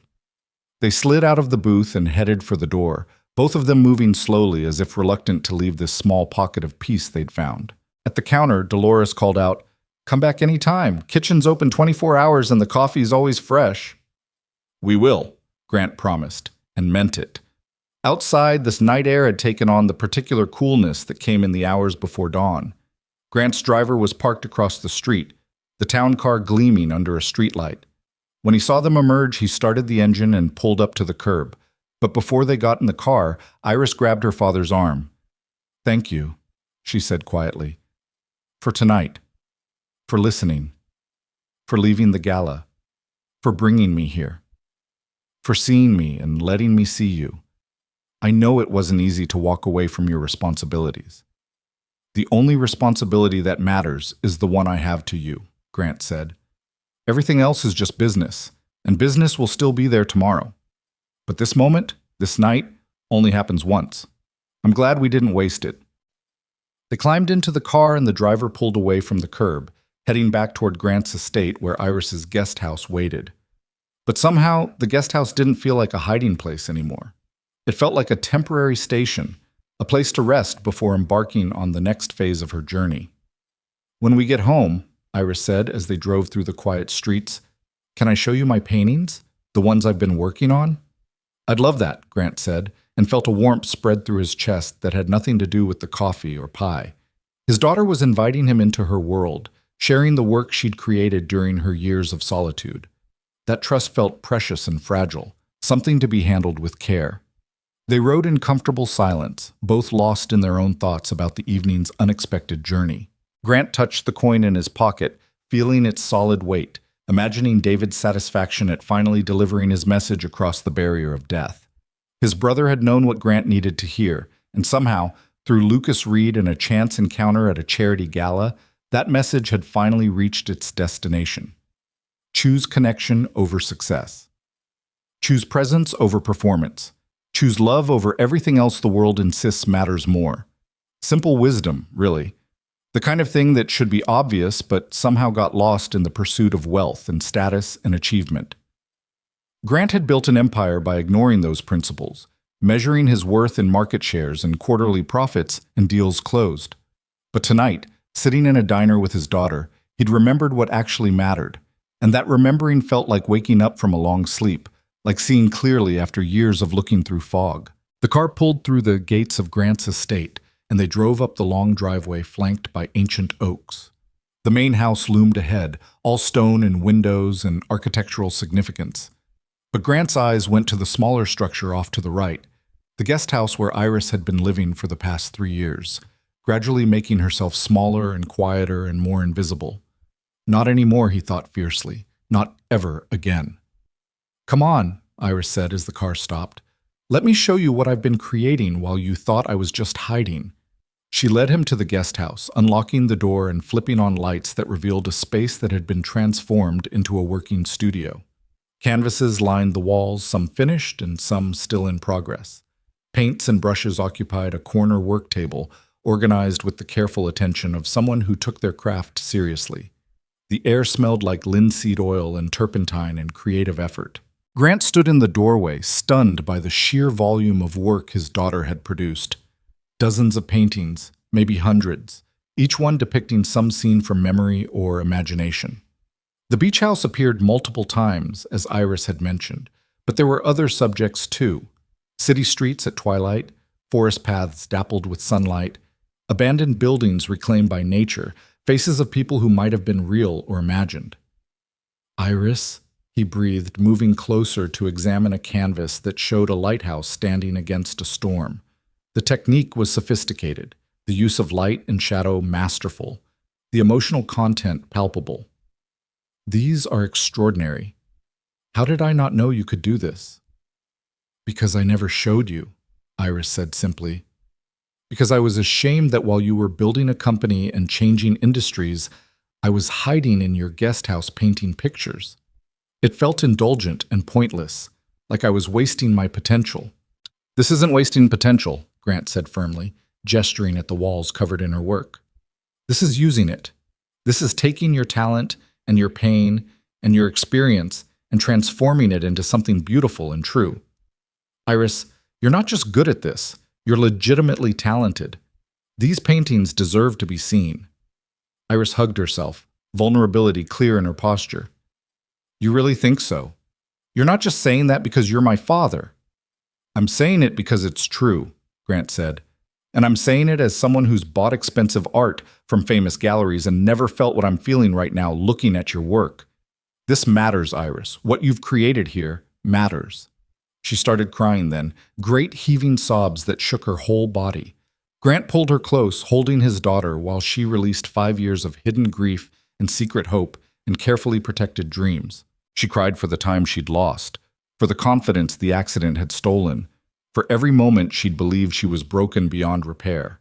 And when the tears finally subsided, when she pulled back and wiped her face with the back of her hand, she was smiling. "I want to show these," she said, her voice rough but determined. "Not next year or someday or when I feel ready. Soon. I want people to see what I've been creating, want to find out if anyone besides my father thinks they're worth looking at." "They will," Grant promised. "But even if they don't, even if the critics hate every canvas and no one buys a single painting, you'll have tried.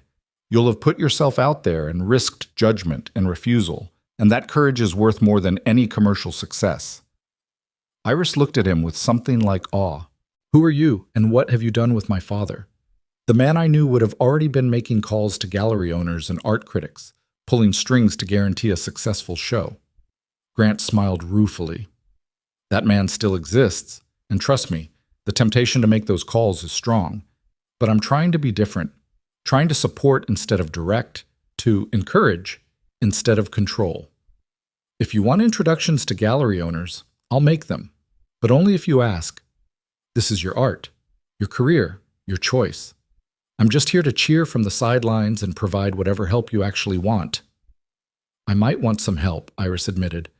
"I don't know anything about the art world beyond what I learned in school, but I want to learn by doing, not by having everything handed to me. Does that make sense?" "Perfect sense," Grant said. "We'll figure it out together. One honest conversation at a time, one painting at a time, one step forward at a time." They spent the next hour looking through Iris's portfolio, discussing techniques and inspiration and the stories behind specific pieces. Grant asked questions and listened to answers, learned about his daughter's creative process, understood for the first time the depth of talent she possessed. And with each painting they examined, each story she shared, he felt the distance between them continuing to shrink until they stood side by side, not as CEO and damaged daughter, but as two people learning to see each other clearly. Finally, as exhaustion began to catch up with them both, Grant moved toward the door. "Get some sleep," he said gently. "Tomorrow, we'll start planning the studio conversion, and you can begin thinking about which pieces you'd want to show first." "Dad," Iris said, stopping him before he could leave, "thank you. For everything tonight, for dancing with me, for leaving your gala, for the diner, for looking at my work and actually seeing it, for being brave enough to be different than you've been. Thank you for giving me the chance to try," Grant said, "for being patient with me while I figured out what actually mattered, and for reminding me that David was right. Success means nothing if you're successful alone." He pulled the coin from his pocket and held it up to the light, watching it gleam. "I'm going to keep this with me from now on. A reminder to choose connection over achievement, to measure wealth in moments like tonight instead of quarterly profits." "He'd be proud of you," Iris said softly. "Uncle David. He'd be proud of the choice you made tonight." "I hope so," Grant said. "I really hope so."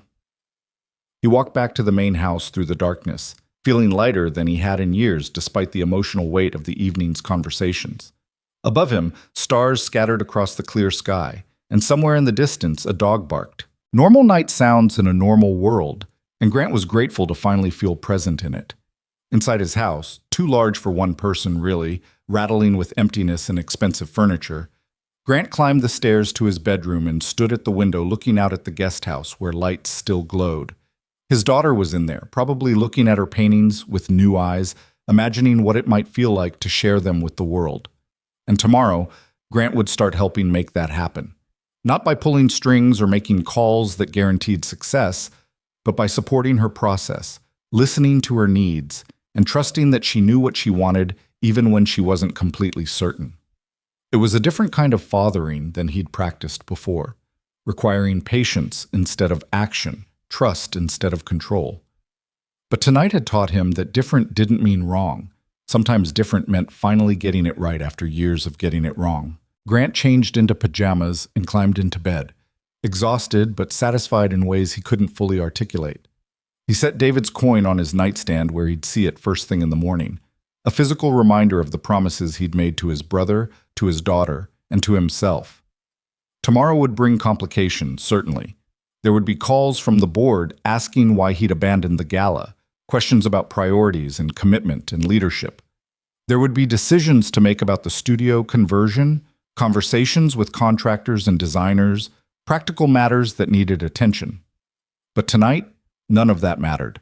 Tonight he'd reclaimed his daughter and remembered what it meant to actually live instead of just exist. Tonight he'd learned that sometimes the bravest thing you could do was walk away from what everyone expected in order to choose what actually mattered. And that lesson, delivered by a waiter with scarred hands and a little girl in a pink dress, was worth more than every deal Grant had ever closed, every success he'd ever achieved, every dollar he'd ever earned. He turned off the light and closed his eyes. And for the first time in 5 years, Grant Halston slept without the weight of helpless guilt pressing down on his chest. Morning came too early and exactly on time, sunlight streaming through Grant's bedroom windows with the persistence of something that couldn't be ignored or postponed. He woke to the sound of his phone buzzing insistently on the nightstand. 7 missed calls already, all from board members and senior executives who'd apparently discovered that abandoning your own charity gala was considered poor form in corporate circles. Grant picked up the phone, looked at the string of increasingly urgent messages, and set it back down without reading them. Whatever fires were burning could wait until after coffee and a conversation with his daughter about contractors and studio designs. Priorities had shifted overnight, and the business world would simply have to adjust to that shift, whether it liked it or not. He showered and dressed in jeans and a button-down shirt, casual Friday attire that felt almost rebellious after decades of tailored suits and power ties. David's coin went into his pocket where it settled with comfortable weight, a talisman against backsliding into old patterns. Then Grant made his way downstairs to the kitchen where his longtime housekeeper, Margaret, was already preparing breakfast. "Mr. Halston," she said with barely concealed surprise. "I didn't expect to see you before 8 o'clock on a weekday, and certainly not dressed so casually." "New routine, Margaret," Grant said, pouring himself coffee from the pot she'd brewed. "I'm spending the day with Iris. We have plans." Margaret's expression softened in a way that suggested she approved of this development more than she'd ever say directly. She'd worked for the Halston family for 20 years, had watched Iris grow up and then retreat into isolation, had witnessed Grant's increasingly desperate attempts to fix what he didn't understand how to heal. "That's lovely, sir. Shall I prepare breakfast for 2? "Make it 3, Grant said. "I'm going to see if Iris is awake, and if she is, I thought we might invite Lucas Reed and his daughter to join us. Do you remember the waiter from last night's gala?" Margaret's eyebrows rose slightly. "The one who asked Miss Iris to dance? The entire staff was talking about it. Quite the moment, from what I heard." "Quite the moment," Grant agreed. "And quite the man. Turns out he served with David in Afghanistan. Saved his life, actually, before David died in that second explosion." Margaret set down the whisk she'd been using to beat eggs, her hand going to her chest. "Oh, Mr. Halston, what an extraordinary connection. Does Miss Iris know?" "She does. We talked about it last night, among other things. Talked more honestly than we have in 5 years, really." Grant smiled despite the exhaustion tugging at him. "So yes, let's invite them for breakfast if they're available. I'd like to thank Lucas properly, and Iris seemed interested in seeing him again." "I'll set the table in the sunroom," Margaret said, already moving with renewed purpose. "It's lovely this time of morning, and less formal than the dining room." Grant carried his coffee out to the guest house, knocking softly on the door. When there was no immediate answer, he worried he'd woken Iris too early. But then the door opened and his daughter stood there, already dressed in paint-stained jeans and an oversized sweater, her hair pulled back in a messy knot. "Dad," she said, surprise and pleasure mixing in her tone. "I didn't expect you so early." "Couldn't sleep much," Grant admitted. "Kept thinking about studio designs and gallery connections and how many board members are probably drafting strongly worded emails about my disappearance last night." "Are you in trouble?" Iris asked, genuine concern flickering across her features. "Probably," Grant said with a shrug that felt liberating. But I'm choosing not to care about that right now. Instead, I'm choosing to have breakfast with my daughter and possibly with Lucas Reed and his daughter if we can track them down. What do you think? Iris's expression transformed, hope and nervousness warring for dominance. You want to invite them here? To the estate? I want to thank Lucas properly for what he did last night, Grant said. And I think you want to see him again, even if you're not quite ready to admit it. So yes, I want to invite them. The question is whether you want me to. Iris bit her lip, a gesture so reminiscent of her childhood that Grant felt his chest tighten. What if he says no? What if last night was just him being kind, and now he thinks we're these weird rich people who can't take a hint? Then he says no, and we have a nice breakfast, just the two of us, Grant said reasonably. But I don't think that's what will happen. I think Lucas is exactly the kind of man who'd appreciate a proper thank you, and I think his daughter would love to see the princess again. Okay, Iris said, the word coming out as barely more than a whisper. Okay, let's invite them. Grant pulled out his phone and realized he had no idea how to contact Lucas Reed. The man had been working as a catering waiter, which meant the hotel would have his information, but calling the Rosewood Grand and asking for an employee's personal number seemed both inappropriate and unlikely to succeed. I might have his number, Iris said suddenly, coloring slightly. After the dance, when we were sitting at your table, Mia made me put my phone number in her dad's phone so we could be friends. And he put his number in mine so I could send him pictures of us dancing that someone took. Grant raised an eyebrow but didn't comment on this development. Instead, he simply held out his hand for Iris's phone. She retrieved it from the guest house and passed it over, her fingers trembling slightly. The contact was listed simply as Lucas, with no last name, and there was indeed a photo attached, a slightly blurry shot someone had captured of Lucas and Iris mid-waltz, both of them smiling at each other with an openness that made Grant's throat tight.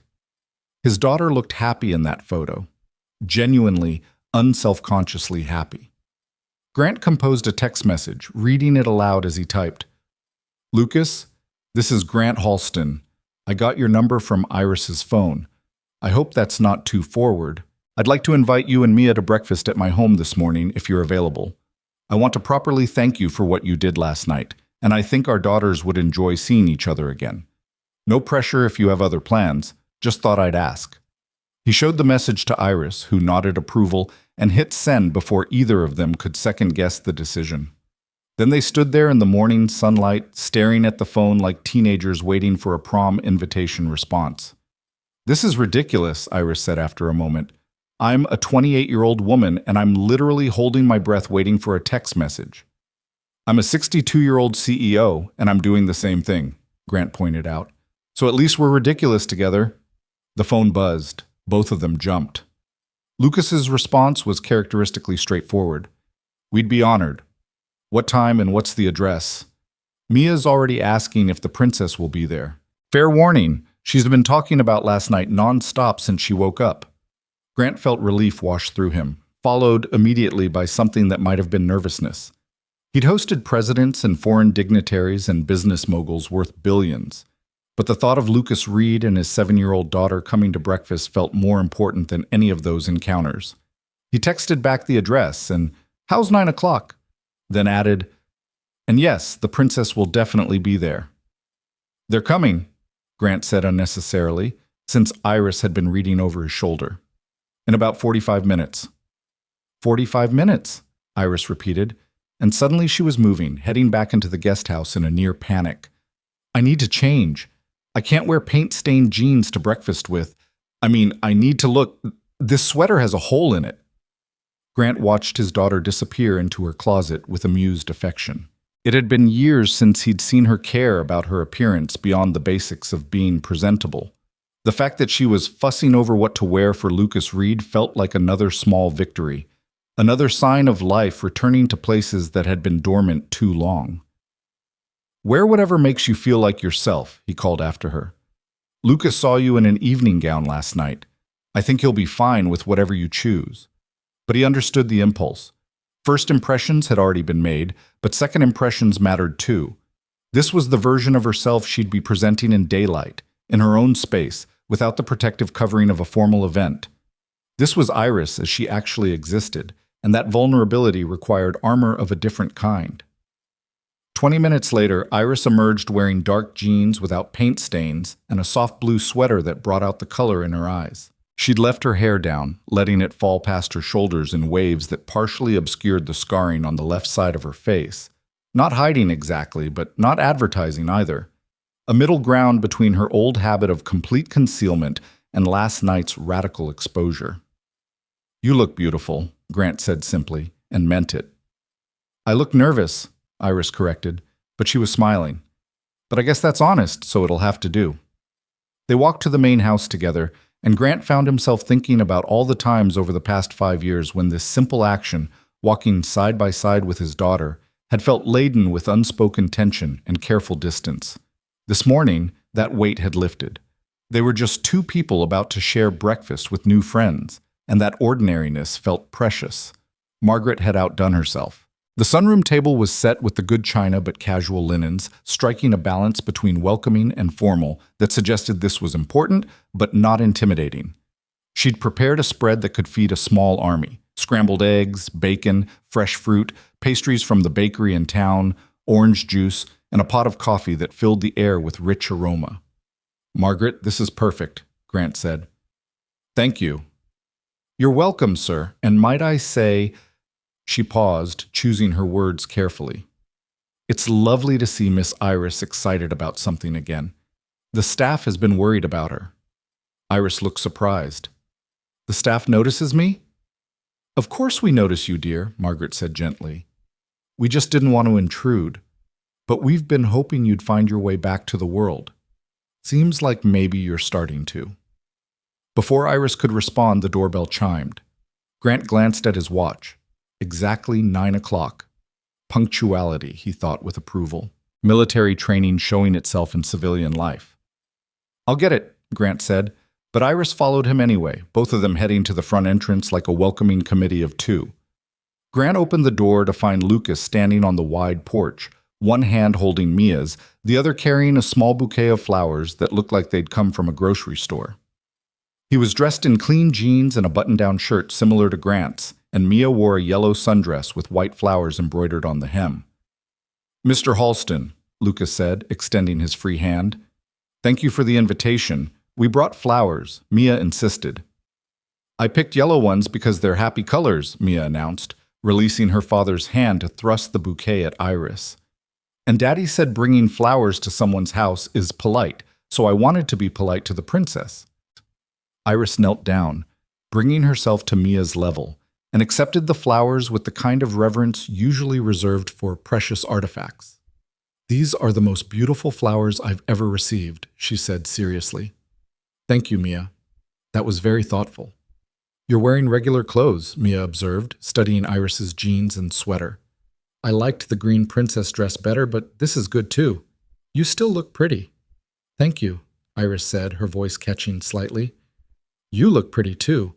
Yellow is definitely a happy color." Grant ushered them inside, acutely aware of how Lucas's gaze swept the entrance hall, taking in the high ceilings and original artwork and the staircase that curved up to the second floor. It was the kind of wealth that announced itself without words, the accumulation of success and good investments and inherited advantages. Grant had stopped noticing it years ago, but seeing it through Lucas's eyes reminded him of the gulf between their circumstances. "Impressive home," Lucas said neutrally, his tone suggesting he was reserving judgment. "It's too big," Grant admitted. "Has been since my wife died. I keep meaning to downsize, but never quite get around to it. Turns out it's easier to maintain a 15-room house than to make decisions about which memories to keep and which to let go." Something in Lucas's expression softened, recognition of shared experience passing between them. "I understand that. Took me 2 years to sort through Sarah's things after she died. Kept finding reasons to put it off because doing it felt like losing her again." They moved to the sunroom where Margaret had laid out breakfast, and Mia gasped at the spread. "Is this all for us? That's so much food." "Margaret believes in being prepared," Grant said with a smile. "Please, help yourselves to whatever looks good." They settled around the table, Grant at the head, Iris on his right, Lucas on his left with Mia beside him. For a moment, the arrangement felt almost familial, like a snapshot of what breakfast could look like in a different kind of life.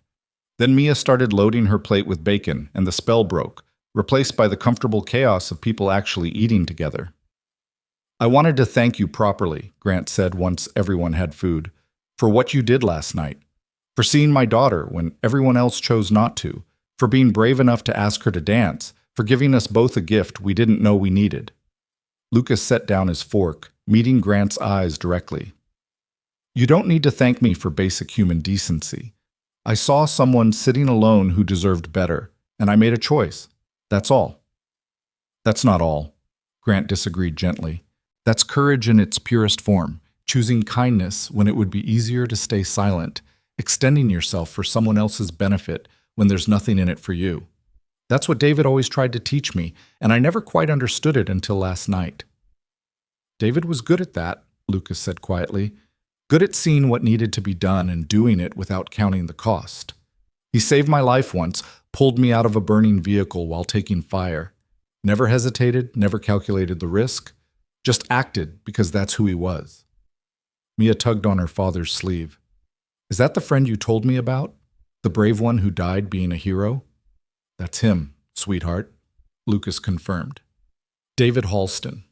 He was Mr. Halston's brother. Mia turned to Grant with the solemn expression children adopt when confronting big concepts. "I'm sorry your brother died. My mommy died too, so I know it's really sad.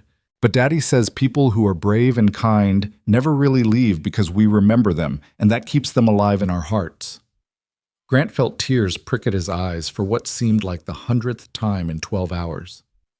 "Your daddy is very wise, Mia, and he's right. Your mommy and my brother, they're still with us in the lessons they taught and the love they shared." "That's what Daddy says," Mia agreed, returning her attention to her bacon. "He says Mommy wanted him to be brave about being kind, so he tries really hard. Sometimes it's scary, but he does it anyway because promises to people you love are the most important kind." Iris had gone very still, her gaze fixed on Lucas with an intensity that made Grant think she was seeing him clearly for the first time. Not as a waiter who'd asked her to dance, but as a whole person with his own grief and courage and complicated navigation of loss. "You must miss her very much," Iris said softly. "Every day," Lucas admitted. "But Mia's right. Sarah made me promise to stay brave about kindness even when it was uncomfortable. Said that was the only way to live a life that mattered, so I try to keep that promise. Try to teach Mia the same lesson. Try to be the kind of person Sarah believed I could be." "Is that why you asked me to dance?" Iris asked. "Because of the promise." Lucas considered the question seriously, his gaze steady on hers.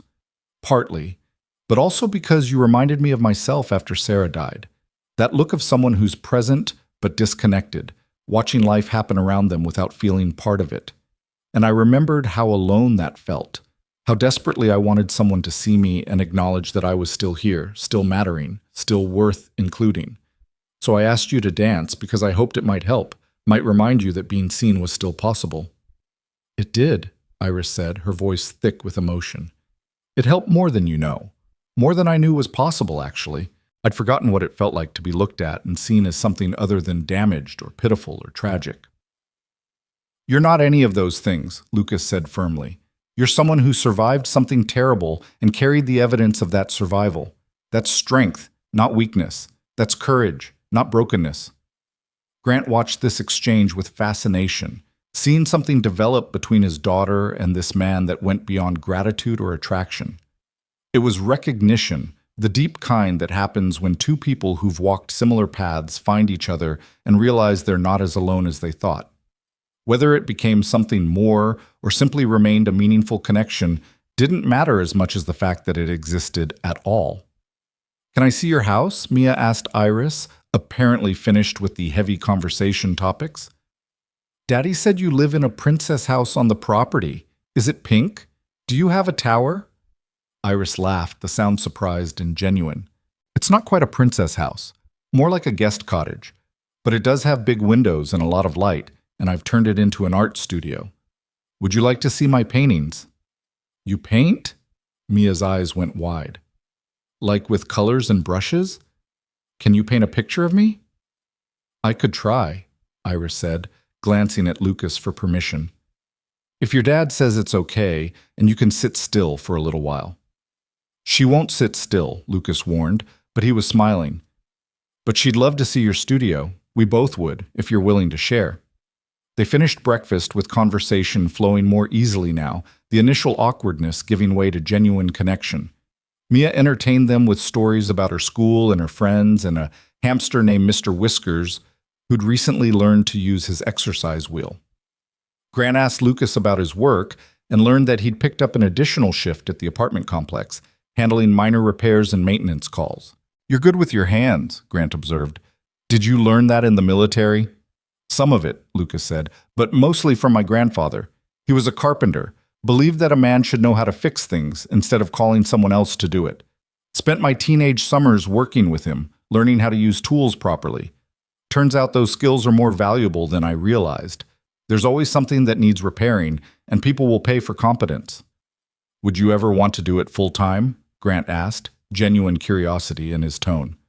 "Start your own business, maybe? Handyman services or property maintenance?" Lucas shrugged. "I've thought about it, but starting a business requires capital and time and energy. I'm not sure I have right now. Being a single parent to a 7-year-old doesn't leave a lot of room for entrepreneurial risk." "What if someone provided the capital?" Grant said carefully, aware he was treading into territory that could easily be misinterpreted. "What if someone believed in your skills enough to invest in getting you started? Not charity," he added quickly, seeing Lucas's expression close slightly. "Investment. A loan you'd pay back once the business was profitable. Or a partnership arrangement where I provided startup funding and you provided the expertise." "Dad," Iris said warningly, clearly worried he was pushing too hard too fast. But Lucas was considering the offer seriously, his gaze assessing Grant's face as if trying to determine the real motivation behind the proposal. "Why would you do that?" he asked bluntly. "We barely know each other. For all you know, I'd take your money and disappear." "You won't," Grant said with certainty, "because you're a man who keeps his promises, who honors his commitments, who pulls people out of burning vehicles even when it puts you at risk. That's the kind of person I'd want to partner with, someone whose character I can trust even if I don't know all the details of their business plan." "This is because of David," Lucas said, and it wasn't quite a question. "Because I served with your brother and saved his life." "Partly," Grant admitted, echoing Lucas's earlier words to Iris, "but also because you gave me something invaluable last night. You reminded me what actually matters, delivered a message my brother wanted me to hear, and helped me reconnect with my daughter. That's worth more than any amount of money I could invest in a business. And honestly, I think you'd be good at it. I think you'd build something sustainable and honest, treat your clients fairly, do quality work. That's increasingly rare, and it's worth supporting." Lucas sat back in his chair, processing. Mia had finished eating and was now quietly drawing on a napkin with a pen someone had provided, creating what appeared to be a very elaborate picture of a princess in a yellow dress. Around them, the sunroom glowed with morning light, and somewhere outside, birds were singing their territorial declarations. "I'd need to think about it," Lucas said finally. "Talk with some people I trust, maybe run some numbers, figure out if it's actually feasible. But I'm not saying no. I'm saying I need time to consider whether this is the right move for me and Mia." "That's fair," Grant said, relieved that Lucas hadn't rejected the idea outright. "Take whatever time you need. The offer doesn't have an expiration date." "Can we go see the paintings now?" Mia asked, looking up from her drawing. "I'm done with breakfast and I want to see what the princess makes." They cleared the table together, Lucas insisting on helping despite Margaret's protests, and then made their way out to the guest house. Iris led them inside with visible nervousness, suddenly conscious of how her workspace might appear to fresh eyes. But if Lucas and Mia were intimidated by the sheer volume of work covering every available surface, they didn't show it. "Wow," Mia breathed, spinning in a slow circle to take it all in. "You made all of these? By yourself?" "All by myself," Iris confirmed. "Over the past few years, whenever I couldn't sleep or needed to work through something difficult, I'd paint." Mia moved closer to examine a canvas showing a beach at sunset, the sky painted in layers of orange and pink and purple. "This one's my favorite. It looks like the ocean is smiling." Lucas walked slowly through the space, pausing to really look at each piece. Unlike the casual observers at a gallery who might give each painting a few seconds of attention, he studied them, taking in composition and technique and emotional content with the focus of someone who understood that art was meant to be experienced, not just viewed. "These are remarkable, look," he said finally, and his tone carried genuine admiration. "You've got a real gift, Iris. These aren't just technically competent, they're emotionally resonant. You can feel what you were feeling when you painted them." Iris flushed with pleasure and embarrassment. "I wasn't sure anyone besides my dad would see that. I thought maybe I was just being self-indulgent, painting my feelings instead of anything meaningful." "Feelings are meaningful," Lucas said firmly, "especially feelings about loss and hope and learning to exist in the world again after trauma changes you.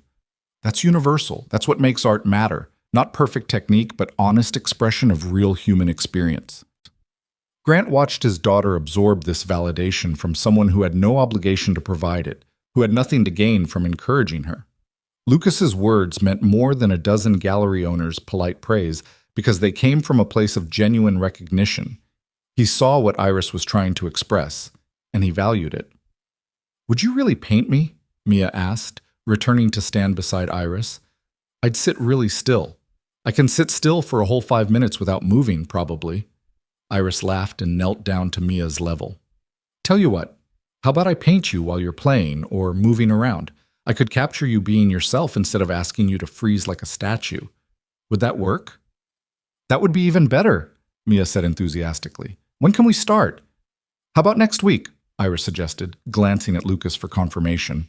"If your dad says it's okay, you could come over one afternoon after school, and I'll paint while you play in the garden or draw your own pictures. It'll be fun."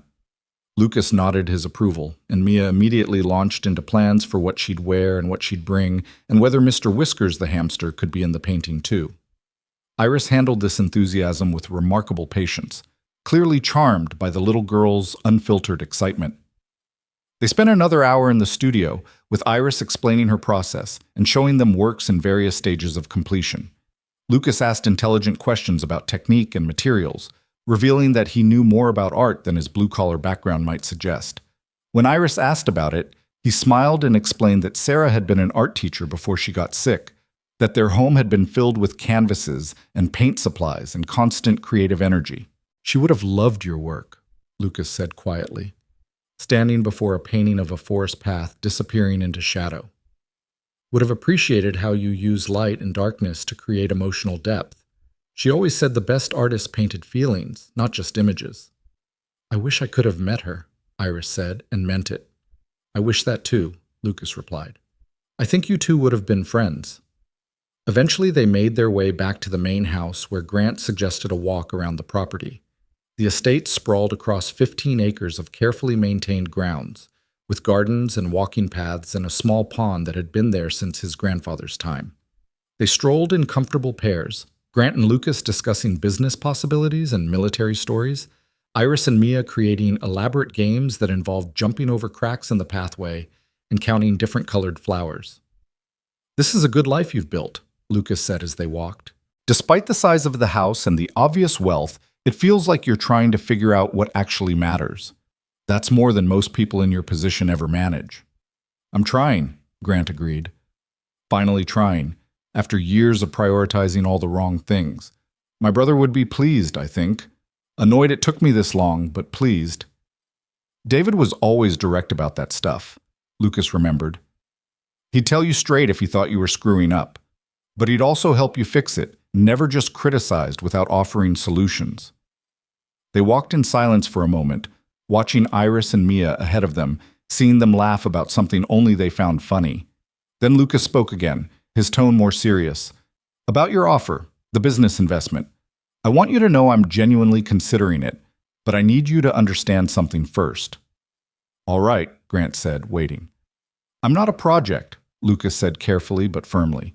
"I'm not someone you need to rescue or fix or elevate as penance for whatever guilt you're carrying about your brother or your daughter.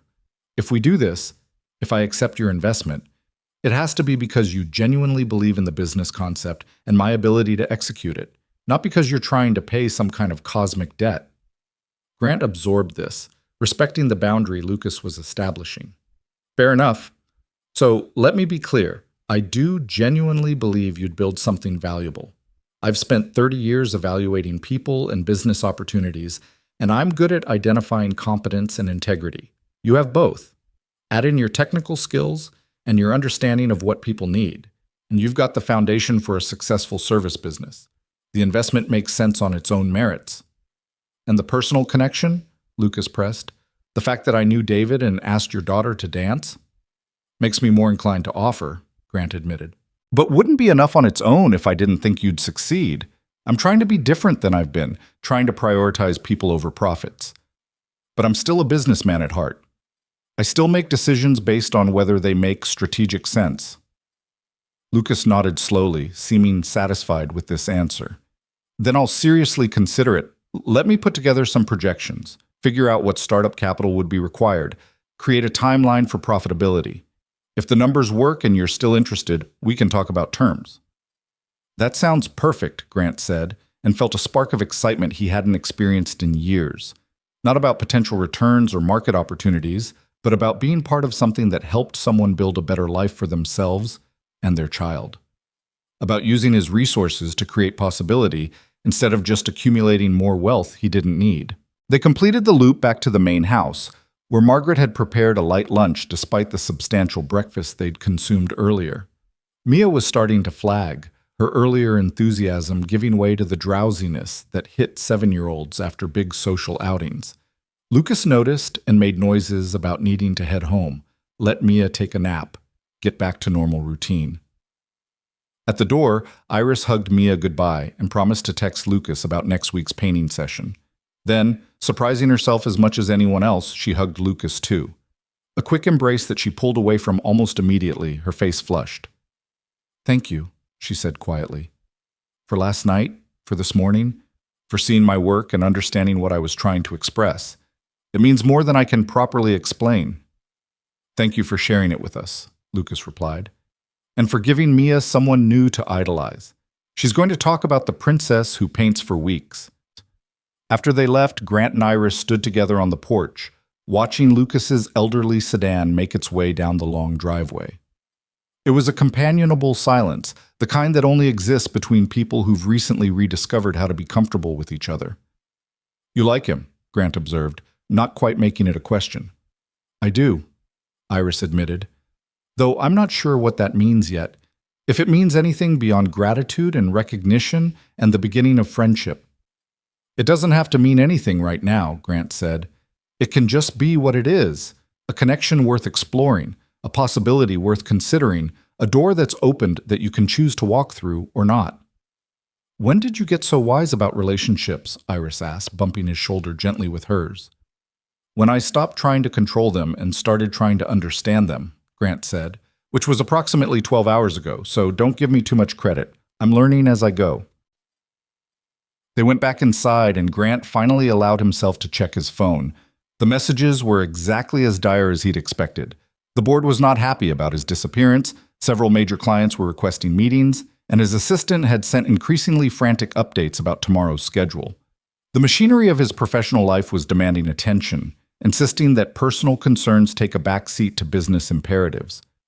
Grant looked at the messages, felt the familiar pull of obligation and responsibility, and made a conscious choice. He called his assistant and began the process of reorganizing his calendar, pushing meetings, delegating decisions, creating space for the things that had suddenly become more important than quarterly earnings and market position. "Cancel my morning meetings for the rest of the week," he said, ignoring her gasp of surprise, "and see if you can reschedule the board meeting for next month. I need time to focus on some personal matters that can't be postponed any longer." "Mr. Halston, the board is already upset about last night. Then they'll be even more upset, and we'll deal with it when we deal with it," Grant said firmly. "I'm not abandoning my responsibilities, Jennifer. I'm just redefining what my responsibilities actually are. The company will survive a few days without my constant attention. My relationship with my daughter might not survive if I don't give it the priority it deserves right now." There was a pause, then Jennifer's voice came back softer. "I understand, sir. I'll handle the rescheduling, and for what it's worth, I'm glad you're doing this. Some things matter more than business." Grant ended the call and turned to find Iris watching him with an expression he couldn't quite read. "You're really doing this," she said wonderingly. "You're actually choosing me over the company." "I'm choosing correctly for the first time in a long time," Grant corrected. "Choosing what David tried to tell me mattered.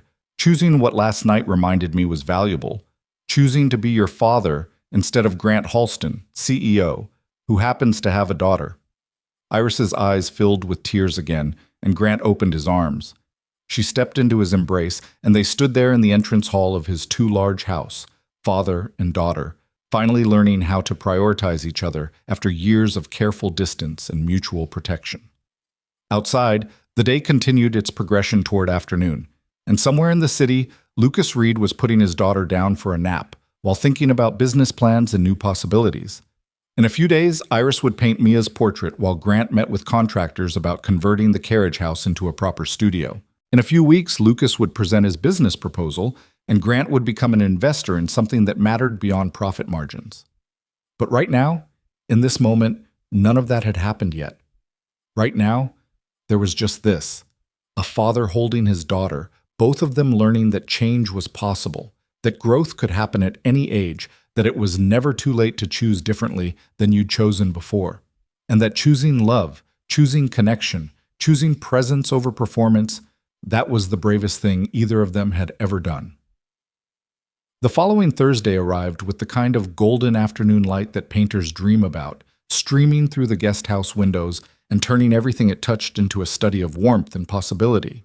Iris had spent the morning preparing her workspace, pushing aside finished canvases to create room for the new portrait, selecting brushes, and mixing colors that might capture the particular energy of a 7-year-old girl who saw the world as fundamentally magical.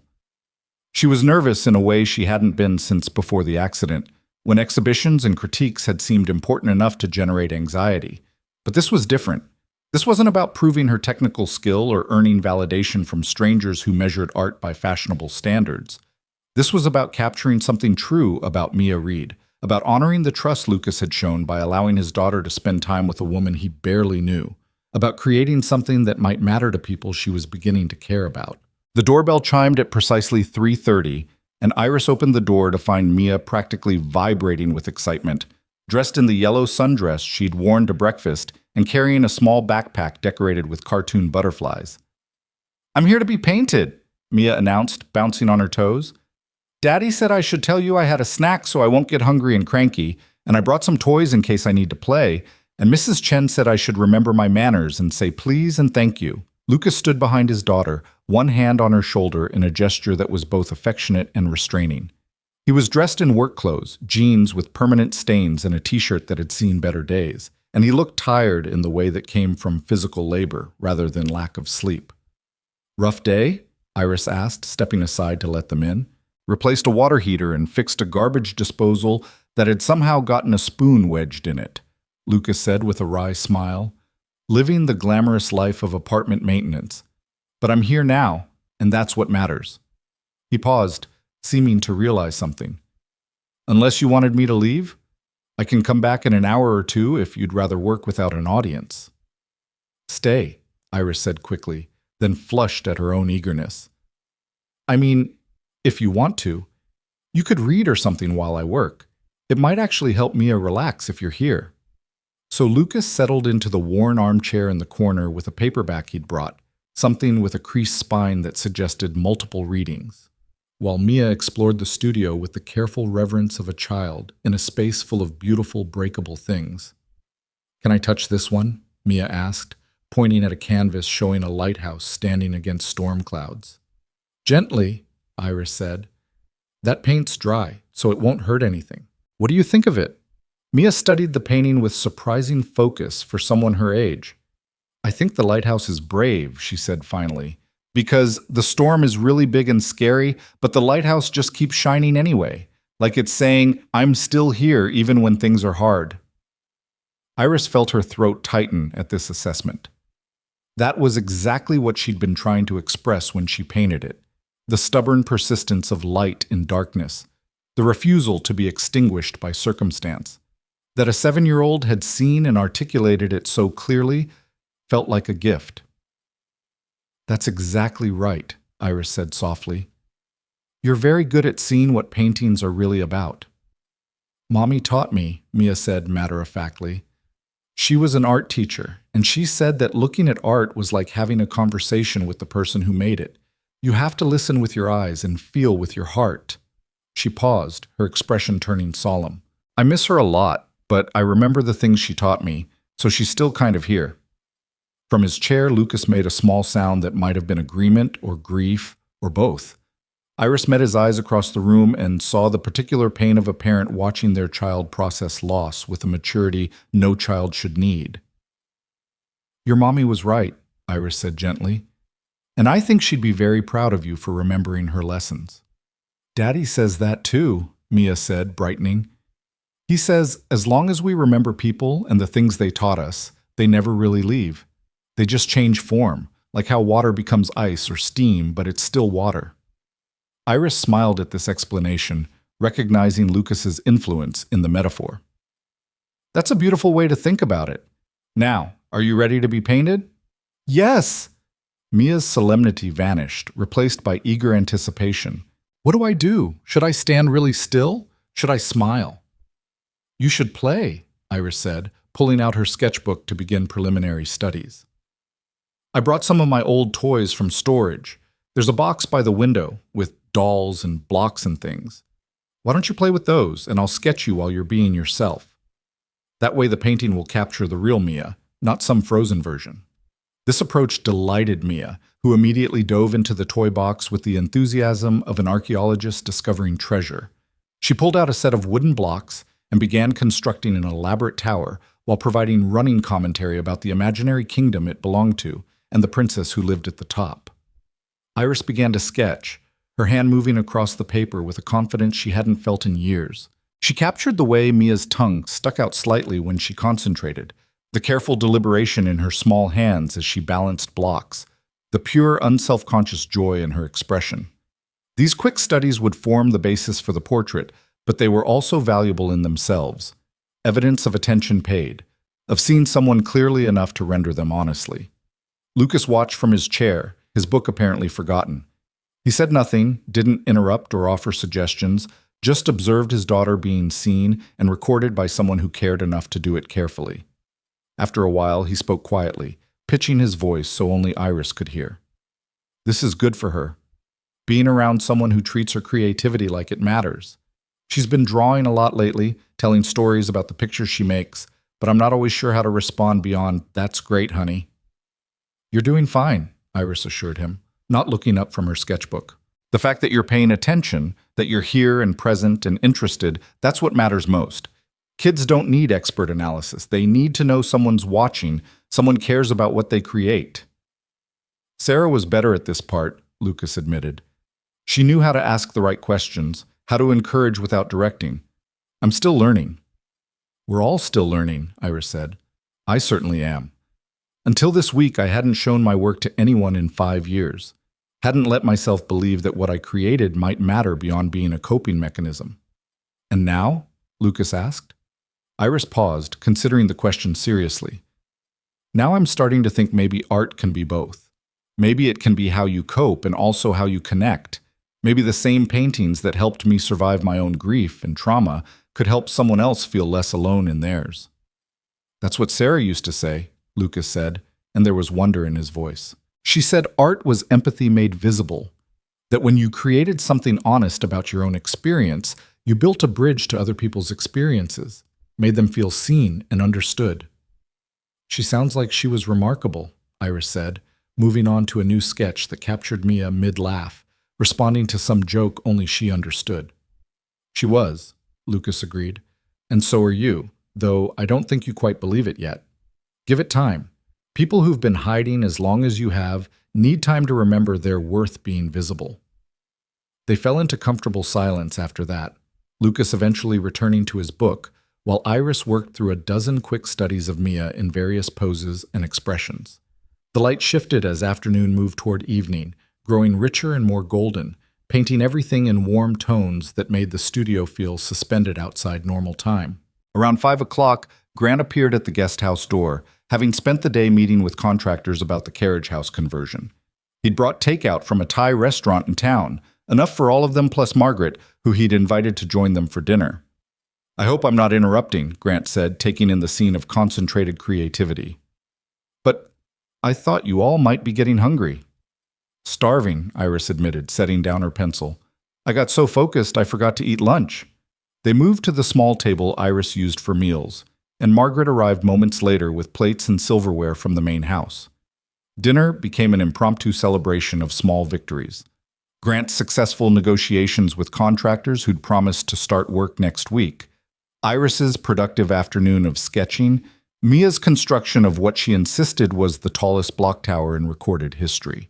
"I've been thinking about the business plan," Lucas said partway through the meal, addressing Grant directly. "Ran some numbers, talked to a few people who know the local market. I think there's real potential for a handyman and property maintenance service that focuses on quality work and fair pricing. Most of the competition either charges too much or does shoddy work. There's room for someone who does both parts right." "I'd like to see those numbers when you're ready to share them," Grant said, his business instincts engaging despite his recent commitment to prioritize people over profits. "But I'm already inclined to invest based on what I know about your character and competence. When do you think you'd want to launch?" "Within 3 months, if the funding comes through," Lucas said. "Give me time to get proper licensing, buy equipment and a work vehicle, put together some marketing materials. Start small with existing contacts, build reputation through word of mouth before expanding." "Smart," Grant approved. "Sustainable growth beats rapid expansion every time. What would you call it?" Lucas smiled slightly. "Reed Solutions. Simple, professional, easy to remember. And it has a double meaning, my name and the idea of finding solutions to problems." "I like it," Grant said. "Has good energy. Projects confidence without arrogance." Mia, who'd been following this conversation with the partial attention of a child more interested in pad thai than business discussions, suddenly perked up. "Does this mean we'll have more money? Can we get Mr. Whiskers a bigger cage?" "Eventually, yes," Lucas said, ruffling her hair. "But first we have to build the business and make it successful. That takes time and work." "Like how Iris paints lots of pictures before she makes a really good one?" Mia asked. "Exactly like that," Lucas confirmed. "Success is practicing and learning and trying again when things don't work the first time." After dinner, Grant and Margaret cleaned up while Iris showed Lucas the day's sketches. He studied each one carefully, a smile growing across his face as he recognized his daughter captured in pencil and paper. All her energy and curiosity and unself-conscious grace preserved in quick, confident lines. "These are incredible," he said finally. "You've captured something essential about her. Not just what she looks like, but who she is." "That's what I was hoping for," Iris said, pleased by his reaction. "Tomorrow I'll start the actual painting. It'll take a few sessions to finish, but I think I have enough studies now to work from." "Whatever you need," Lucas said. "We're not in any hurry. Good art takes time." They lingered over coffee while Mia returned to her block tower, determined to add just 3 more levels before they had to leave. The evening had taken on a quality of comfortable domesticity that surprised everyone present. A CEO and a handyman, a reclusive artist and a precocious child, all occupying the same space without pretense or performance, simply existing together in a moment that felt both ordinary and precious. "I should probably head out," Lucas said eventually, checking his watch. "It's past Mia's bedtime and tomorrow's a school day." But before they could leave, Grant's phone rang. He glanced at the screen and his expression shifted into something more professional. "I'm sorry, I need to take this. It's the board chairman." He stepped outside, and through the window they could see him pacing, his posture growing more defensive with each passing minute. When he came back inside, his jaw was tight with frustration. "Problem?" Iris asked quietly. "The board is threatening a vote of no confidence if I don't get back to normal operations immediately," Grant said bluntly. "Apparently my absence this week has been noticed and commented on, and several members feel I'm no longer taking my responsibilities seriously." "What does that mean?" Iris asked, anxiety sharpening her voice. "Can they remove you?" "Technically, yes," Grant admitted, "though it would require a 2/3 majority and would be complicated by my ownership stake. But they can make my life difficult, undermine my authority, create conflict that damages the company." He paused, looking at his daughter. "They want me back full-time starting Monday. No more abbreviated schedules, no more delegating critical decisions, no more prioritizing personal matters over professional obligations. The words hung in the air like a challenge, and Iris felt something inside her begin to crumble. This was the choice she'd feared, the moment when her father would have to decide whether his recent transformation was real or just a temporary aberration caused by emotional circumstances. She'd had 5 days of his attention and presence, 5 days of believing that maybe things had truly changed. But now the machinery of his professional life was demanding he return to form, and she couldn't imagine he'd choose her over the empire he'd spent decades building. "I understand," Iris said quietly, trying to keep the disappointment out of her voice. "You need to go back. The company needs you and I'll be fine. We've had a good week, and that's more than we've had in years. It's enough." "No," Grant said firmly, and there was steel in his voice. "It's not enough, and I'm not going back. Not the way they want me to." Everyone in the room went still. Even Mia stopped building her tower, sensing the weight of the moment. "Dad, you can't risk your company for me," Iris protested. "I won't let you do that." "You're not making me do anything," Grant said. "I'm choosing this. Choosing what matters over what's expected. Choosing to be your father instead of Grant Halston, CEO, who happens to have a daughter. The board can vote however they want. They can try to remove me if they think that's best for the company, but I'm not going to spend the rest of my life wondering what would have happened if I'd been brave enough to prioritize the right things." He pulled David's coin from his pocket, holding it up to the light. "My brother tried to teach me this lesson years ago. Told me that success means nothing if you're successful alone, that the only wealth that matters is the people who love you. He died before I learned it, and I've spent the last 12 years proving him right by building a fortune that left me emptier with every dollar I earned. I'm done with that. Done measuring my worth by metrics that don't actually matter." Lucas stood, moving closer to Grant with an expression of deep respect. "That's one of the hardest choices a man can make. Walking away from what you've built, what you've spent your life achieving, because you've realized the foundation was wrong." "I'm not walking away," Grant clarified. "I'm renegotiating the terms. I'll stay on as CEO if the board wants me, but with boundaries that protect what's actually important. Reduced hours, delegation of responsibilities that don't require my direct involvement, genuine work-life balance, instead of giving lip service to the concept. If they can't accept that, if they'd rather have someone who'll sacrifice everything for quarterly earnings, then they can find a new CEO." "They'll fight you on this," Lucas warned. "Powerful people don't like being told their priorities are wrong." "Let them fight," Grant said. "I've got resources, leverage, and the particular advantage of not caring whether I win anymore. The worst they can do is remove me, and honestly, that might be the best outcome. Might give me the freedom to actually figure out what I want to do with the rest of my life instead of just doing what I've always done." Iris was crying again, but this time the tears came from relief and pride and a fierce hope that maybe, finally, her father was going to keep the promises he'd made over pancakes and paint-stained sketches. "You're serious about this? You're actually going to stand up to them?" "Completely serious," Grant confirmed. "And if they don't like it, I'll resign. We'll figure it out together, you and me and whatever comes next. Maybe I'll become your business manager when you start showing your work. Maybe I'll invest in small businesses like Lucas's and help other people build things that matter.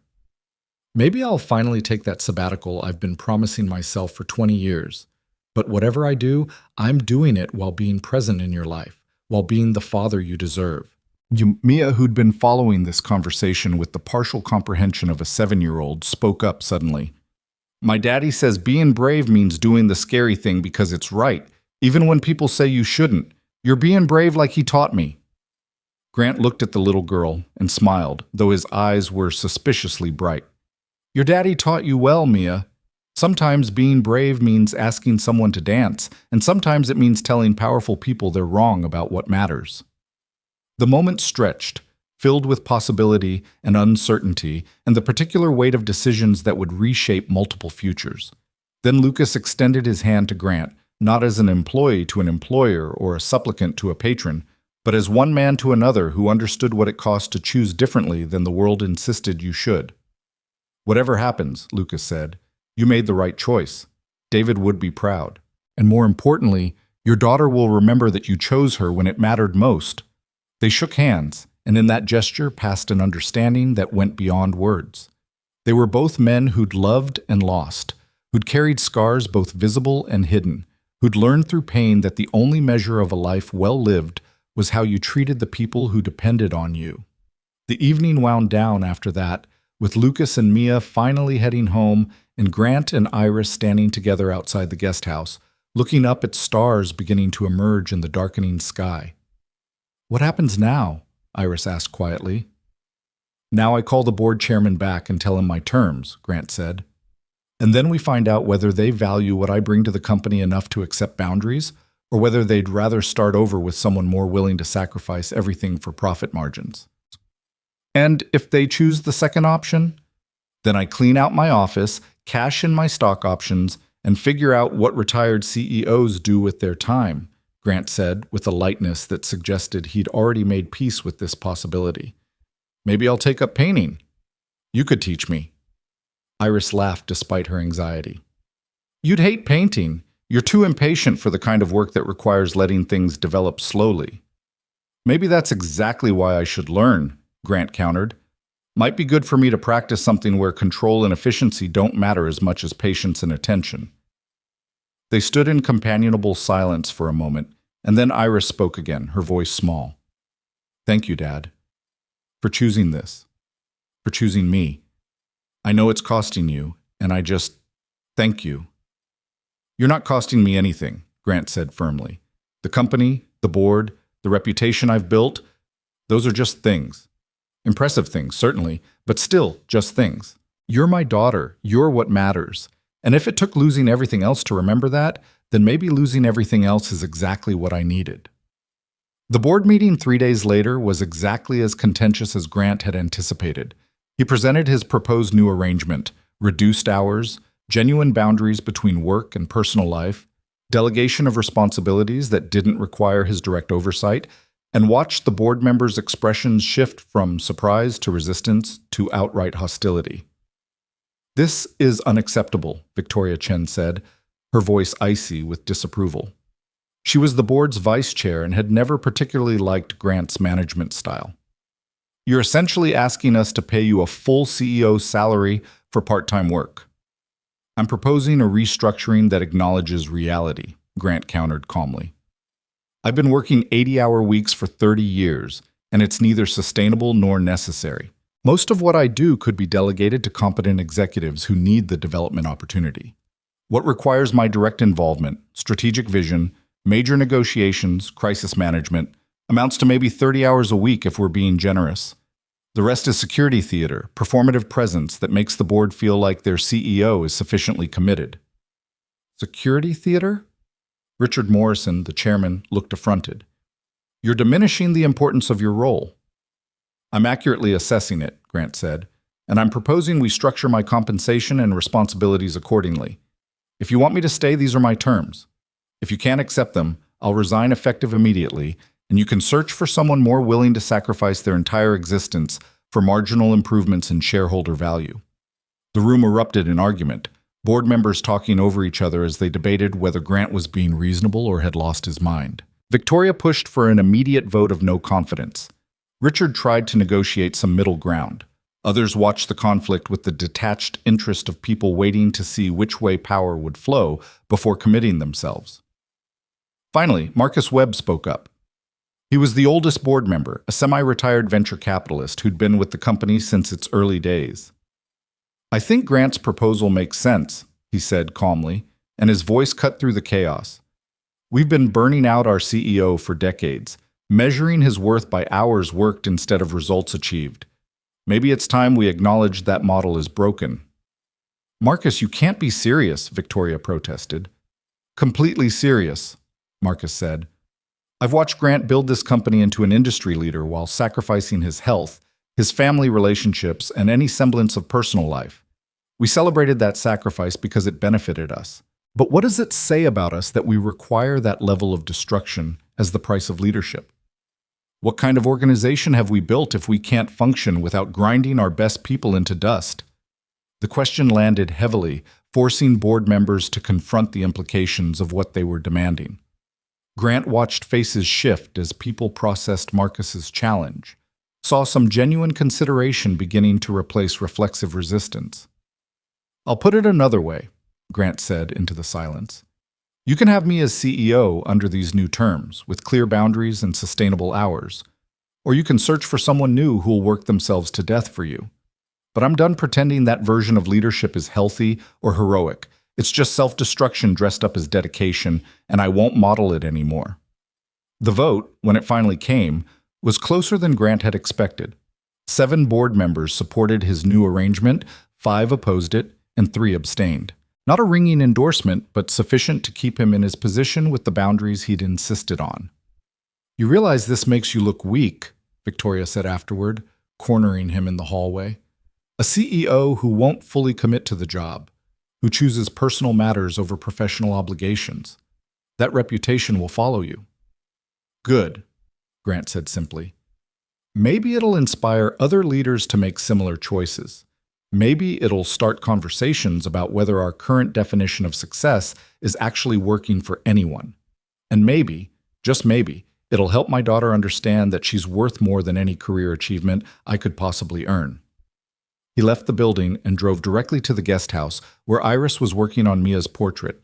She looked up when he entered, anxiety clear in her expression. "Well?" she asked. "They voted to keep me under the new terms," Grant said. 7-5, with 3 abstentions. Not exactly a mandate, but sufficient. Iris set down her brush and crossed the room, wrapping her arms around her father. "I'm proud of you," she said, her voice muffled against his shoulder. "I'm so proud of you for standing up for what mattered." "I'm proud of me too," Grant admitted. "Terrified about what this means for my professional reputation, worried about how the company will function with my reduced involvement, anxious about whether I made the right choice, but also proud that I did it." They stood like that for a long moment, father and daughter, both of them learning that courage wasn't the absence of fear, but the willingness to act despite it. Then Iris pulled back and gestured at the easel where Mia's portrait was taking shape. "Come look," she said. "Tell me what you think." The painting showed Mia in 3/4 profile. Her expression caught somewhere between concentration and delight. Iris had rendered her with loose, expressive brushwork that captured energy and movement even in a static image. The background was deliberately vague, suggestions of light and color that drew the eye to the girl herself without providing distracting detail. "It's extraordinary," Grant said honestly. "You've made her look exactly how she feels. All possibility and momentum, this small person who doesn't yet know about limitations or reasons why things can't be done. It's hopeful in the best way possible." "That's what I wanted," Iris said, studying her own work critically. "To capture that sense of being at the beginning of something, when everything still feels possible and the world hasn't taught you to be afraid yet." "Is that what you're feeling?" Grant asked gently. "Like you're at the beginning of something?" Iris considered this, her gaze distant. "Maybe. It's terrifying, honestly. I've spent 5 years hidden away, and now I'm painting portraits and planning gallery shows and having conversations with people who see me without flinching. It's like learning to walk again, exciting and exhausting, and occasionally makes me want to retreat back to something safer." "But you're not retreating," Grant observed. "No," Iris agreed. "I'm not. Because I finally understand that safe isn't the same as good. Safe just means nothing hurts you, but it also means nothing helps you grow. And I'm tired of being safe. I want to be brave instead." Over the following weeks, a new rhythm established itself. Grant worked reduced hours, delegating responsibilities and discovering that the company functioned perfectly well without his constant oversight. Iris finished Mia's portrait and began planning her first gallery showing, reaching out to contacts her father provided, but making all final decisions herself. Lucas launched Reed Solutions with Grant's investment, printing business cards and buying a work van with his company name emblazoned on the side. And slowly, carefully, Iris and Lucas began exploring what existed between them beyond gratitude and recognition. They had coffee together while Mia was in school, long conversations about grief and healing and what it meant to build a life after trauma reshaped you. They weren't rushing toward anything, weren't putting labels on connection that was still forming. But they were present with each other, paying attention, allowing something to develop at its own pace without forcing it into predetermined shapes. She makes me remember that life continues, Lucas told Grant one afternoon while helping install new lighting in the converted carriage house studio. That finding Sarah and losing her wasn't the end of my story, just a chapter. An important chapter, maybe the most important one, but still just part of a longer narrative. Iris says something similar about you, Grant replied, steadying a ladder while Lucas worked. That you helped her remember she's more than her scars, more than what happened to her. That she gets to write the rest of her story however she wants. We're good for each other that way, Lucas said, both of us learning that survival isn't the same as living, that you can honor what you've lost while still choosing to move forward. The gallery showing happened on a crisp Saturday in November, 6 weeks after the night Lucas asked Iris to dance. The space was small but respectable, a cooperative gallery that featured emerging local artists. Iris had selected 20 paintings from her body of work, enough to represent her range and development without overwhelming the space. She was terrified. Grant could see it in how she moved through the gallery before opening, adjusting frames that didn't need adjusting, checking price tags that were already perfectly positioned. This was exposure of the most vulnerable kind, putting her art and therefore her heart on public display for judgment and potential rejection. What if no one comes, she asked Grant as they did a final check 30 minutes before opening. What if people show up but hate everything? What if they think I'm just some rich girl playing at being an artist? Then we'll know, Grant said calmly. We'll have our answer and can decide what to do with that information. But Iris, none of those outcomes would mean your art isn't valuable. They just mean this particular audience wasn't ready for it. Lucas arrived with Mia just before the official opening, and Mia immediately ran to find the portrait Iris had painted of her. It was hung at child height, deliberately positioned so Mia could see herself without adult assistance. "That's me!" Mia exclaimed, delighted by the rendering. "I look so happy, like I'm about to do something really fun." "That's because you were about to do something really fun," Iris said, kneeling beside her. "You were building the tallest block tower in history, remember?" "I remember," Mia said seriously. Then she surprised everyone by hugging Iris tightly. "Thank you for making me look so happy. That's how I feel inside, and now everyone can see it." Iris returned the hug, blinking back tears. If nothing else good came from this exhibition, she had this: a 7-year-old girl seeing herself clearly and liking what she saw. That was worth every anxious moment. The gallery filled slowly as opening time arrived. Gallery members and art enthusiasts, some of Grant's business associates who'd come out of curiosity or obligation, strangers who'd seen the announcement and wanted to support a new artist. Iris stood near the back, watching people move through the space, seeing which pieces drew attention and which were passed over quickly. Then Margaret arrived with several other members of Grant's household staff, all of them dressed in their weekend clothes rather than work uniforms. They moved through the exhibition with genuine interest, commenting on paintings they recognized from having glimpsed them over the years. "Miss Iris?" Margaret said, approaching with tears in her eyes. "These are beautiful. We had no idea you were creating such meaningful work. I particularly love this one." She gestured at a painting of the estate's gardens at twilight. "You've captured exactly how it feels to walk through there at the end of a long day. Peaceful, but also a little melancholy, like something's ending and something else is beginning." More people arrived, and the gallery took on the energy of a successful opening, conversations flowing, people genuinely engaging with the work, several pieces already sporting red sold dots. Iris found herself in demand, answering questions about her process and inspiration, accepting compliments with growing confidence. A woman in her 50s stood for a long time in front of the lighthouse painting, the one Mia had said looked brave. When she finally turned away, her eyes were wet. "I lost my daughter 3 years ago," she said quietly to Iris. "Cancer. She was only 22. And this painting, it's exactly how I've been trying to feel. Still shining even when the storm is overwhelming. Still here even when everything hurts. I'd like to buy it, if it's available." Iris felt something crack open in her chest, a recognition that her art was doing exactly what Lucas had suggested it could, building bridges between her experience and others, creating connection through honest expression of difficult emotions. "It's yours," she said, "and I'm so sorry about your daughter. I hope the painting brings you comfort." By the end of the evening, 12 of the 20 paintings had sold, and several people had requested information about commissioning custom work. Gallery members were already talking about featuring Iris in a larger show the following year.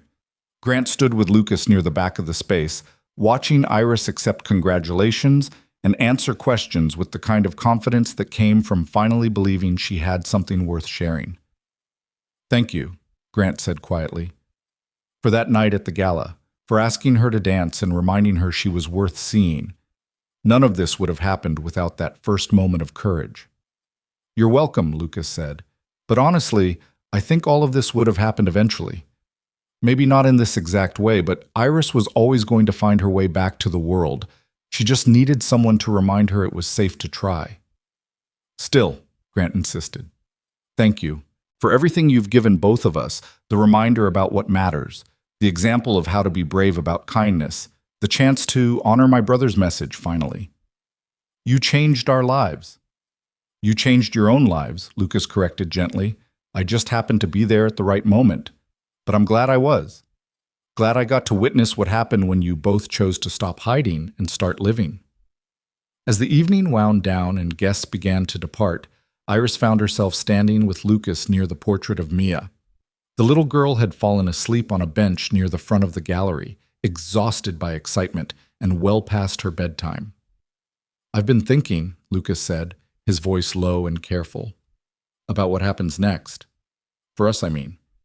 We've been having coffee and conversations, and Mia thinks you're magic, and I find myself looking for excuses to see you even when there's no particular reason." "I do the same thing," Iris admitted, her heart beating faster. "Look for excuses, I mean. Suggest painting sessions when I don't really need reference photos, text you about things that could wait until we see each other anyway." "So maybe," Lucas continued, "we stop pretending we need excuses. Maybe we acknowledge that something's developing here and see where it goes. No pressure. No expectations beyond being honest with each other and taking it slow. Just giving this a chance to become whatever it's meant to be." Iris looked at him, really looked, the way he'd looked at her that first night in the ballroom. She saw his scars and his grief, his competence and his gentleness, his capacity for courage and his willingness to be vulnerable. She saw a man who'd loved and lost and learned how to love again without betraying what came before, and she saw possibility. "I'd like that," she said softly. "I'd like that very much." Lucas smiled, and in that smile was relief and hope, and the particular joy that comes from taking a risk and discovering it might pay off in ways you couldn't predict. "Good," he said simply. "That's good." Grant watched this exchange from across the gallery and felt his brother's coin warm in his pocket, as if David himself was offering approval. The evening had brought together all the threads that had been weaving themselves since that night at the Rosewood Grand. His reconnection with Iris, Lucas building his business and his future, Iris finding her artistic voice, new relationships forming from old wounds. Margaret appeared at his elbow, having finished helping the gallery staff with cleanup. "Beautiful evening, Mr. Halston. Miss Iris should be very proud." "She should," Grant agreed. "And I'm proud of her. Proud of the courage it took to put herself out there like this." "If I may say so, sir," Margaret said carefully, "you've been quite courageous yourself lately. The staff has noticed the changes. You're home more, you're more present. You seem happier despite all the professional complications." "I am happier," Grant said, surprising himself with the truth of it. "Happier than I've been since my wife died. Maybe happier than I've been ever, because this happiness is built on something solid instead of just the absence of pain." "That's lovely to hear," Margaret said warmly. "And it's lovely to see the house feel like a home again instead of just a place where you sleep between business obligations." She excused herself, leaving Grant alone with his thoughts and observations. Lucas was carefully lifting the sleeping Mia, preparing to carry her to the car. Iris was thanking the gallery owners and arranging details about payment and shipping for the sold pieces. Normal life happening in normal ways, but somehow transformed by the recognition that these moments mattered more than any board meeting or business deal ever could. They all left together, Lucas and Mia heading to their apartment, Grant and Iris returning to the estate in comfortable silence. It had been a perfect evening, not because everything went flawlessly, but because it was honest and vulnerable and real. Because Iris had taken the risk of being seen and discovered that being seen was survivable. More than survivable, It was transformative. "Thank you for tonight," Iris said as they pulled through the estate gates. "For being there, for supporting this, for not trying to control the outcome or manage my expectations, just for being my dad and letting that be enough." "Being your dad is more than enough," Grant said. "It's everything, actually, everything that matters." They walked from the car to the guest house together, the November air crisp but not yet cold enough to be uncomfortable. Inside, Iris's studio glowed with the work she'd created over the past weeks. New pieces already underway, commissions to complete, her artistic voice growing stronger with each canvas. "What are you painting next?" Grant asked, pausing to examine a sketch pinned to the wall. "I don't know yet," Iris admitted. But for the first time, that uncertainty feels exciting instead of terrifying. Like I get to discover what wants to be created instead of forcing it to fit predetermined expectations. "That's good," Grant said. "That's growth." He left her there and walked back to the main house through darkness punctuated by lights from the guest house windows. Inside his bedroom, he stood at the window looking out at his daughter's space, seeing the glow that suggested she was still working, still creating, still engaged with life in ways that had seemed impossible just weeks earlier. Grant pulled David's coin from his pocket and held it up to the light, reading the inscription one more time. "Courage is choosing kindness when fear says run." That's what they'd all done, he realized. Lucas asking Iris to dance despite every social convention saying he shouldn't. Iris accepting despite 5 years of fear telling her to refuse. Grant walking away from his own gala to have pancakes with his daughter instead of maintaining professional obligations. Lucas considering Grant's investment despite the risk of being patronized or controlled. Iris showing her work despite the possibility of rejection. Courage choosing kindness over and over in small decisions that accumulated into transformed lives. Grant set the coin on his nightstand where he could see it every morning and climbed into bed, exhausted but satisfied. Tomorrow would bring new challenges, more board tensions, more navigation of his reduced work schedule, more learning how to be present instead of perpetually pursuing the next achievement. But tonight, he'd witnessed his daughter triumph, seen Lucas building a business that mattered, watched new relationships forming from shared vulnerability. Tonight was proof that change was possible, that choosing differently than you'd always chosen could lead somewhere beautiful and unexpected. And that proof was worth more than every success he'd achieved in 30 years of relentless ambition. In her studio, Iris cleaned her brushes and prepared for the next day's work. She pulled out her phone and sent Lucas a text. "Thank you for tonight, for being there, for believing in my work, for the conversation about what comes next. I meant what I said. I want to see where this goes." His response came quickly. "Me too. Sleep well, Iris. You earned it tonight." She smiled and set down the phone, feeling something she hadn't felt in 5 years. Hope that tomorrow might be better than today, that the future held possibility instead of just more careful survival. It was a small feeling, fragile and new, but it was real. And real was enough. The night settled over the estate, quiet and peaceful. In the main house, Grant slept without nightmares for the first time in years. In the guest house, Iris dreamed of paintings yet to be created and connections yet to be explored. And across the city, Lucas tucked Mia into bed and told her about the beautiful evening where a brave princess showed her art to the world, and people saw how remarkable she truly was. 3 families connected by one dance, one moment of courage, one choice to see what everyone else overlooked. And in that seeing, in that choosing, in that brave act of kindness when fear said run, they'd all found something they'd been searching for without knowing they were searching. They'd found each other. They'd found themselves. They'd found proof that it was never too late to choose differently. To be brave, to let love and connection matter more than safety or success or any of the other things the world insisted should take priority. And that finding, more than any achievement or accomplishment, was the true measure of a life well lived. The end.